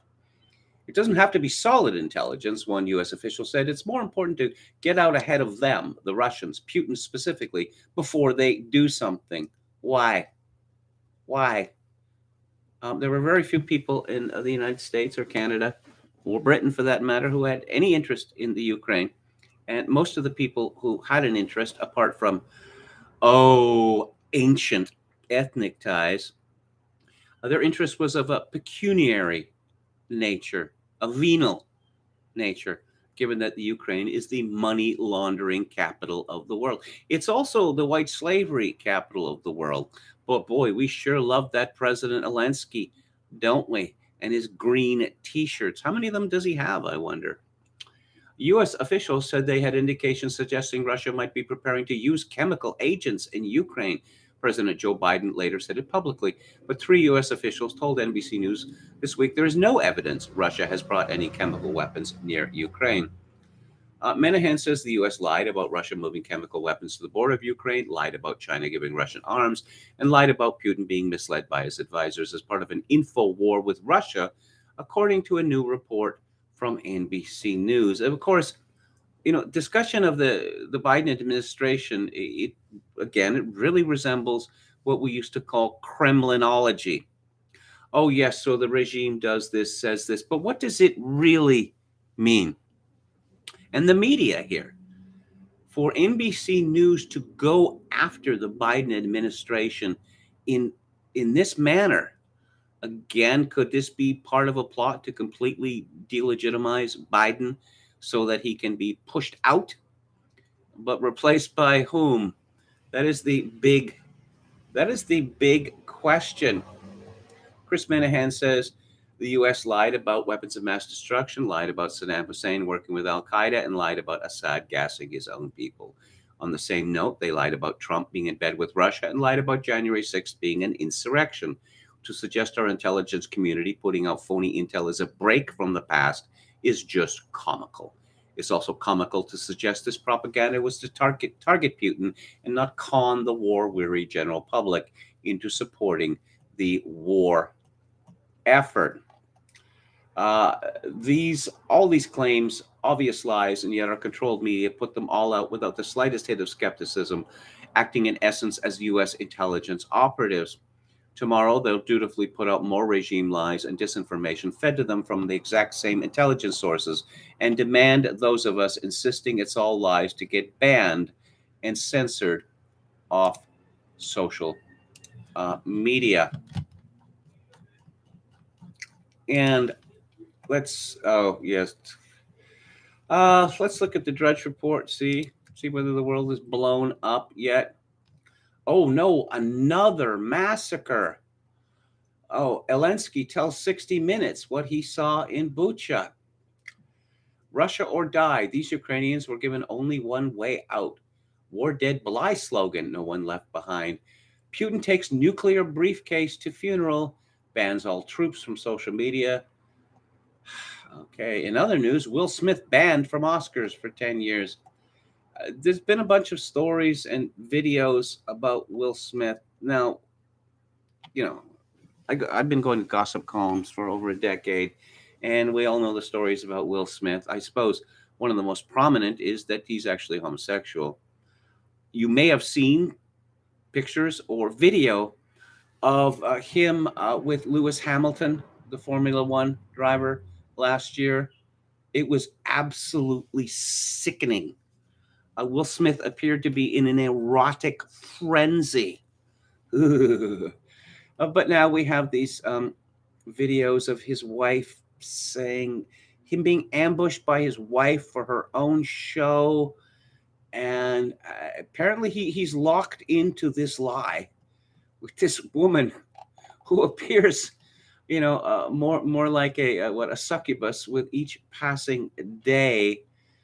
Yes, well, he created a brand, and now he is stuck with it. I would say I feel sympathy for him, but I don't. Sorry. Let's look at antiwar.com. Senate votes to revive Lend-Lease for Ukraine. As if the Ukraine's ever going to pay the United States or anyone else back. Congress votes to downgrade Russia trade status, ban Russian oil, U.S. publicizing bad intel and information war against Russia. We saw that already. Ukraine-Russia trade blame for deadly missile. NATO to provide heavier weapons to Ukraine. Milley says Ukrainians using controversial landmines effectively. Wait a minute. I thought landmines were evil. Now, oh yeah, the Ukrainians are using them. So they're not evil any longer. Of course. I mean, how foolish. How foolish of me. Let's look at Moon of Alabama, which of course is a reference to a famous song by Bertolt Brecht, and later covered by The Doors and David Bowie, many others. Let's see. From the Belarusian Hajin project, March 30th, a column of Russian equipment with V marks was moving from Rechicha towards Gomel, etc. Moon of Alabama comments, notice the snow in the video. Temperature in Belarus during mid-end March was above 0. Yeah, that's kind of, it's difficult, to fake this stuff in a country that has various weather, severely various weather, one might say. And, you're getting the impression that maybe the American public is bored with the Ukraine already. I'm rather getting that impression, but I could be mistaken. Let's go to Russians with attitude. Some people are talking about a Kramatorsk mayor saying that the fuel depot's location was leaked by a local. Almost certainly untrue. The city is close to Donetsk, and there's RU drone footage, but no one is talking about him saying that he had someone shot without trial for this. Remember how the mayor of Kramatorsk claimed that locals were leaking the location of military equipment to the Russian army, and that he had someone summarily executed for this, and how people in the comments complained about Kramatorsk being full of pro-Russian separatists. Sure, weird how the Ukrainian authorities and Ukrainian nationalists in general don't seem to like the population of Kramatorsk very much. And then suddenly the Russian army uses a missile that is used only by the Ukrainian army and shoots it at those pro-Russian people in Kramatorsk from Ukrainian-controlled territory. Really makes you think. Yeah. Or maybe it doesn't, because they just lie. If you look at the number of lies that the Ukrainians have put out and the media have bought, let's see, we have the ghost of Kiev. We have Snake Island. We have the mobile crematoria. We have that pregnant woman from Mariupol, Mariana, and then we had the supposed savage attack on civilians in the Mariupol theater or Mariupol hospital. We have the claim that the Russians had destroyed the memorial, the Babi Yar memorial, all fake, all completely fake. But it's for a good cause, and that's what the New York Times told us a couple of weeks ago. You see, there's a higher truth here. And the higher truth is that this country, Ukraine, that we didn't give a toss about until, 6 weeks ago, all the hopes and dreams of humanity now reside in the Ukraine. Let's see, Pedro Gonzalez comments on the Michigan trial. You're being told to care about a war for democracy in Europe while the U.S. government tries to destroy the lives of Americans here at home. 2 of the Michigan guys accused of plotting to abduct Governor Whitmer have been found not guilty due to FBI entrapment. He asked, why does the left do more investigative journalism than the right? This seems to be changing. The right has learned that it should follow the money to see why Republicans act the way that they do. But still, muckraking still seems like an arena the right needs to engage in more. The other thing is that investigative journalism from the right doesn't look at the GOP and conservatism as much as it should. It's easy enough to dig up the skeletons of the other side, but it's more constructive to do it to the people on your side who really aren't. Well, I have some experience in this. I worked for almost a decade for a news magazine. We did very little investigative journalism for a very simple reason. It costs an enormous amount of money and resources to do investigative journalism. And there's always the possibility that you're going to drill a dry hole. You're given a surefire tip, and then you find that the story just doesn't pan out. And there's also the possibility that you come up with a story that you believe to be true and that you believe that you have the facts to backstop this story, but it can't be printed for libel reasons. To do investigative journalism needs money. Let's see. Gonzalez says, shocked and appalled that HuffPost didn't mention me in this article about my Wednesday segment on Tucker Carlson, in which I attacked pronoun monger Spencer Cox. Please do better. I don't feel seen or heard right now. This is bizarre by Cox, the governor of Utah. Instead of addressing why he's actively trying to undermine his constituents, he's quietly liking random tweets about his terrorizers. Except, of course, I'm not white, which is presumably inconvenient for him and the Huff Post. And let's take a look at the economy. Yes, something big happening in the world, but again, the media is not good, or perhaps has never been very good at discussing big things that are happening. I say that I don't like to make predictions, certainly short-term predictions, but there was a prediction that I've been making since around 2010 that ZIRP, zero interest rates, they're permanent. Because if interest rates were to rise significantly, the economy would collapse just like that. And this is from Tyler Durden at Zero Hedge. This is shocking. Quant Guru calculates Fed can only hike to 1% before it must halt the cycle. Earlier today, futures slumped to session lows, driven before an algo-driven melt-up sent stocks soaring to session highs when the Fed's resident Uberhawk and FOMC dissenter James Bullard poured more overpriced gasoline on the tightening fire when he said that the current policy rate is too low by about 300 basis points, according to a version of the Taylor rule, which showed that the Fed is a long way to go to catch up to where it should be. If somewhere around 3.5%, it has any hopes of denting runaway inflation around 8%, which, as shown below, sounds about right considering the last time inflation was here, the Fed funds rate was 12%. Well, Bullard's comments were not surprising. We already knew that he dissented in favor of a 50 basis points rate hikes in March. Comments by Lael Brainerd, regarded as the most dovish of all Fed governors, shocked the markets Tuesday, when she highlighted the likelihood the Fed will undertake a more rapid shrinkage of its balance sheet than markets were expecting. Here, one obvious question is whether the Fed can hike anywhere close to 12% or even 3.5% without crashing the entire financial system. Another question is whether the Taylor rule is applicable in such a unique situation where not only are rates still at rock bottom, but the Fed has some $9 trillion in securities on its balance sheet. Indeed, while the prevailing hawkishness across the FOMC means monetary policy will be tightened faster than expected, a third question is how much faster, or in other words, what is the trade-off between QT and Fed funds? Surely the faster the balance sheet is shrunk, the fewer rises will be needed in Fed funds. According to at least one Wall Street strategist, the answer to these questions is also the reason why the Fed funds rate won't climb beyond 1%.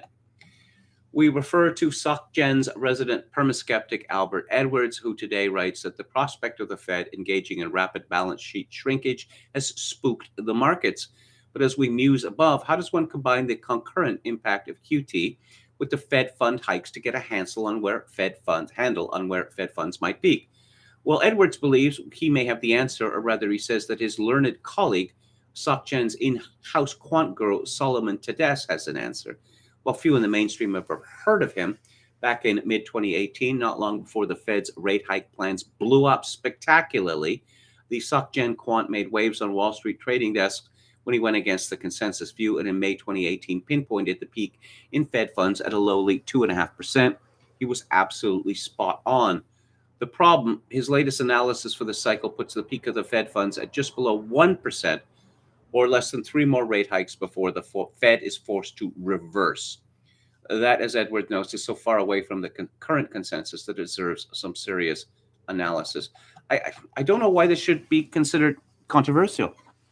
The markets and everyone else has become addicted to ZERP, cheap money. When it costs almost nothing to borrow money, you'd be an idiot not to borrow money, not at those rates. Also, if the Fed rates go up to where they should be, the federal government, state, and municipal governments will be crippled because effectively now there's no interest on their debt. They cannot afford to pay interest on their debt. Thirdly, this would crash the housing market. Absolutely, it would just blow up. And this would make so very many people angry. Because a house used to be a place to live in. Well, now it's like a hedge fund or an ATM, and so house prices must rise and rise and rise and rise and rise. Now, of course, those people who don't own houses or even condos, their chances of ever owning one are just slipping away. I mean, certain people, particularly the boomers, they're all right, Jack, and they want to pull the drawbridge up behind them. How the younger generations will react to this, particularly as the nature becomes more and more apparent, unknown, but it doesn't look good. And let's end by talking about Twitter, which, as we know, Twitter is not a publisher, like Facebook. They are not publishers. They are mere platforms, which doesn't explain why nearly every day when I go to Twitter, I get some sort of explanation on what something really means. Well, maybe I could try to figure out what it really means. When Twitter gets all authoritative about things and says, oh, no, you may think that this means that, but it doesn't. And here's why. That's the sort of thing that a publisher does, not a platform. But let's go to the Twitter feed of Caitlin Johnston or Johnstone. Twitter consults with the U.S. government when deciding what to censor, consults with the U.S. government funded think tanks to determine what people see on the platform, conducts censorship in favor of U.S. government narratives, and has the gall to label others state-affiliated media. Consults with the U.S. government when deciding what to censor. Here's a story from the New York Times. Google, Facebook, and others broaden group to secure U.S. election.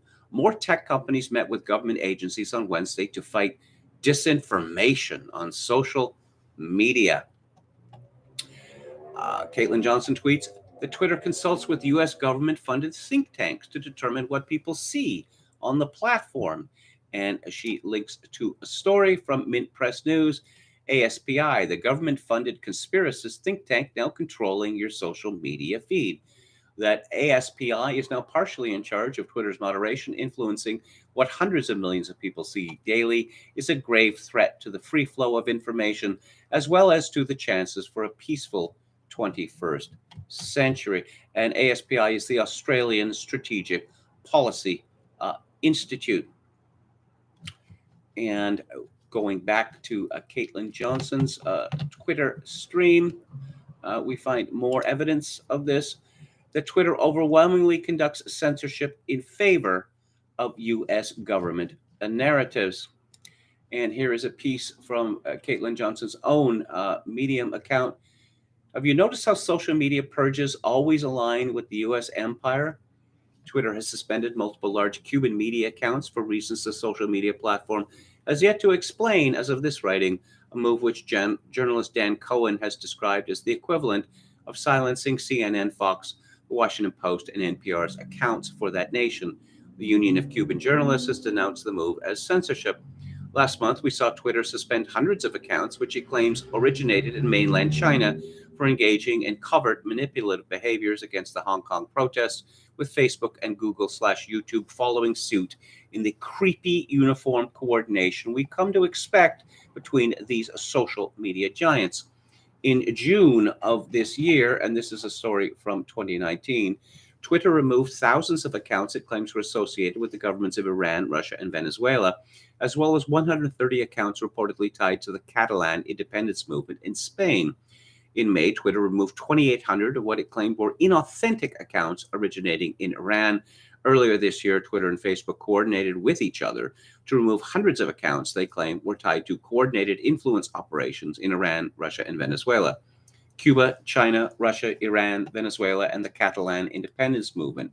Noticing a pattern here? Twitter has the gall to label others state-affiliated media.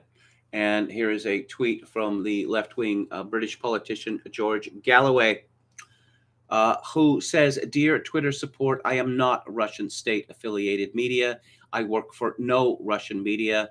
I have 400,000 followers. I'm the leader of a British political party and spent nearly 30 years in the British Parliament. If you do not remove this designation, I will take legal action. And she concludes that Twitter is state-affiliated media. And she had written on her Substack, regardless of whether you agree with George Galloway's argument or not, this all overlooks the innate absurdity of a government-tied social media corporation like Twitter labeling other people state-affiliated media. Well, as it turns out, I don't like this fellow, George Galloway, but the fact that he's been singled out for censorship, well, why? I disagree with George Galloway about practically everything, but I will note that George Galloway was one of the people banned from entering Canada by right-wing free speech hero Stephen Harper, or by his minion Jason Kenney. Another fellow banned from Canada was the writer Serge Trifkovich, who you may have seen in Chronicles. And as far as I can tell, Trifkovich was banned from entering Canada because of mean things that he said about Muslims. And we can't have, people talking about, what actually went on, in Serbia and Kosovo. We can't have that. Of course, Jason Kenney was, how would I say, butthurt that Canada did not take part in the disastrous invasion of Iraq. And I hate Jean Chrétien with a passion, but bless you for that, Jean. That was a good call. Let's have a final look at the chat. Again, let me see. I'm going to, no, I'll have to remember it. Mark Robinson, North Carolina. Okay, I will check that out. Coachalango says, I like Aimee Therese. I don't know all that much about her. There's been talk for years about some sort of coalition between, I don't know, non-evil people on the left and the right. Let's see whether it happens. True Greenberg says Generation X will save the world. Boomer is really born 1945 and 1960, but now it's colloquial to anyone over 30, says Choka Kent 666. Well, have I talked about Generation Jones before? I was born in 1955, and just coincidentally, if you look at the birth dates of most of the people involved in the punk rock movement, they were all born in, not all of them, but almost all of them were born in 1954, 1955, or 1956. There was a great deal more cynicism amongst the so-called late boomers, Generation Jones.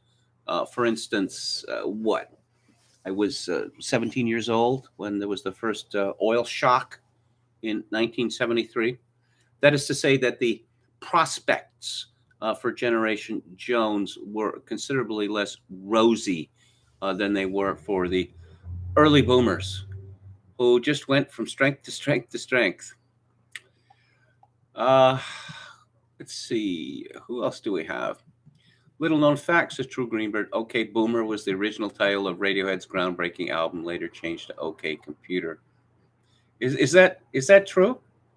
I mean, if it's not, it's a good joke. One wonders if Tolstoy's War and Peace would have been as popular if it had been published under its original title, War, What Is It Good For? I'm sure some of you will get the reference. Yo Mama says Sinn Féin, SNP, what is it, Plaid Cymru, that's the Welsh Independence Party. They all love the EU, the gay, and replacing themselves with immigrants. Yes, they do. Shea Bulatarski says the interest rate trap. There's no way to seriously fight inflation without raising rates, and raising rates crashes everything. Therefore, expect 20% inflation until everything falls apart. Credit card rates around 30%, says per consultant. Well, there's a reason for that, and it's a shameful reason, because the credit card companies give credit cards to tens of millions of people who really shouldn't be given credit cards. I used to get mail all the time. You've been pre-approved for this credit card, And the reason that rates are at 30% is because an enormous number of the people who are given these credit cards are going to default.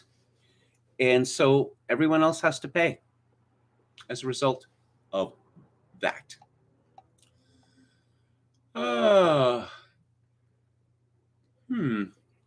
Actually, UKR was the center of Hasidim for ages before World War II. Of course, many prominent tzaddikim came from UKR. If you look at the history of the Ukraine, going back to the 17th century, the Jews have really got it in the neck in the Ukraine, perhaps worse than any other place on earth. The Ukrainian nationalists is bizarre, says Oscar Toe. They are fighting to keep Putin from plundering their country and would rather the U.S. to keep plundering it. Oganzarian says Ghost of Kiev was so cringe. Yeah. Do you know anything about fighter aircraft? Do you know about their capabilities? Does this seem at all possible? Would be nice if Netflix and Coca-Cola were banned here. Lucky Russian says Burkan Sultanov. I think they should remake Eyes Wide Shut with Jada and Will, says True Greenberg. Well, years ago, Mark Stein committed a faux pas in print. He wrote about Eyes Wide Shut, making fun of it, mocking it. I think it's a tremendous movie, except for the ending, which I'm sure Kubrick would have fixed if he'd lived long enough. But he talks about Tom Cruise in that movie shagging everyone. And I pointed out that much as he wants to, Tom Cruise doesn't shag anyone in Eyes Wide Shut, which suggests that Mark Stein never saw the movie before he decided to write about it. But of course, yes, Jada and Will, I don't think there has been much shagging there. Well, perhaps ever. And I think that's it. Oh, well, finally, this Burton Sultanov says Zelensky is probably green screening from Palm Beach or Tel Aviv. Oh, yes, these plots by the Wagner Group to kidnap him, foiled again. Where is he? Is he in Kiev? I don't believe it. I simply don't believe it. That'd be too dangerous for him to be there. Do you think what do you think would happen if he got captured by the Russians? I think he would fold immediately. That's what I think. And they can't take that risk. Anyway, that's it for today. Thank you all for tuning in. I greatly appreciate it, as always. And I shall be back on the air Monday at 4 p.m. Pacific, 7 p.m. Eastern. Enron says that was a George line. No, that was an Elaine line. Jerry had told her this, and she believed it stupidly. She's supposed to be the educated one, right? Let's see. If you like the show and would like to make a donation to the live stream, my PayPal account is linked to Kevin_Grace at hotmail.com. If you're in Canada, donations to the live stream may be made directly via Interact at KevinGrace at shaw.ca. Once again, thank you all, and I will leave you, as always, with this. In these days of social atomization and civilizational collapse, I do dearly wish that you, my dear viewers and listeners, manage to forge a genuine human connection in order to ease the burden. Good night.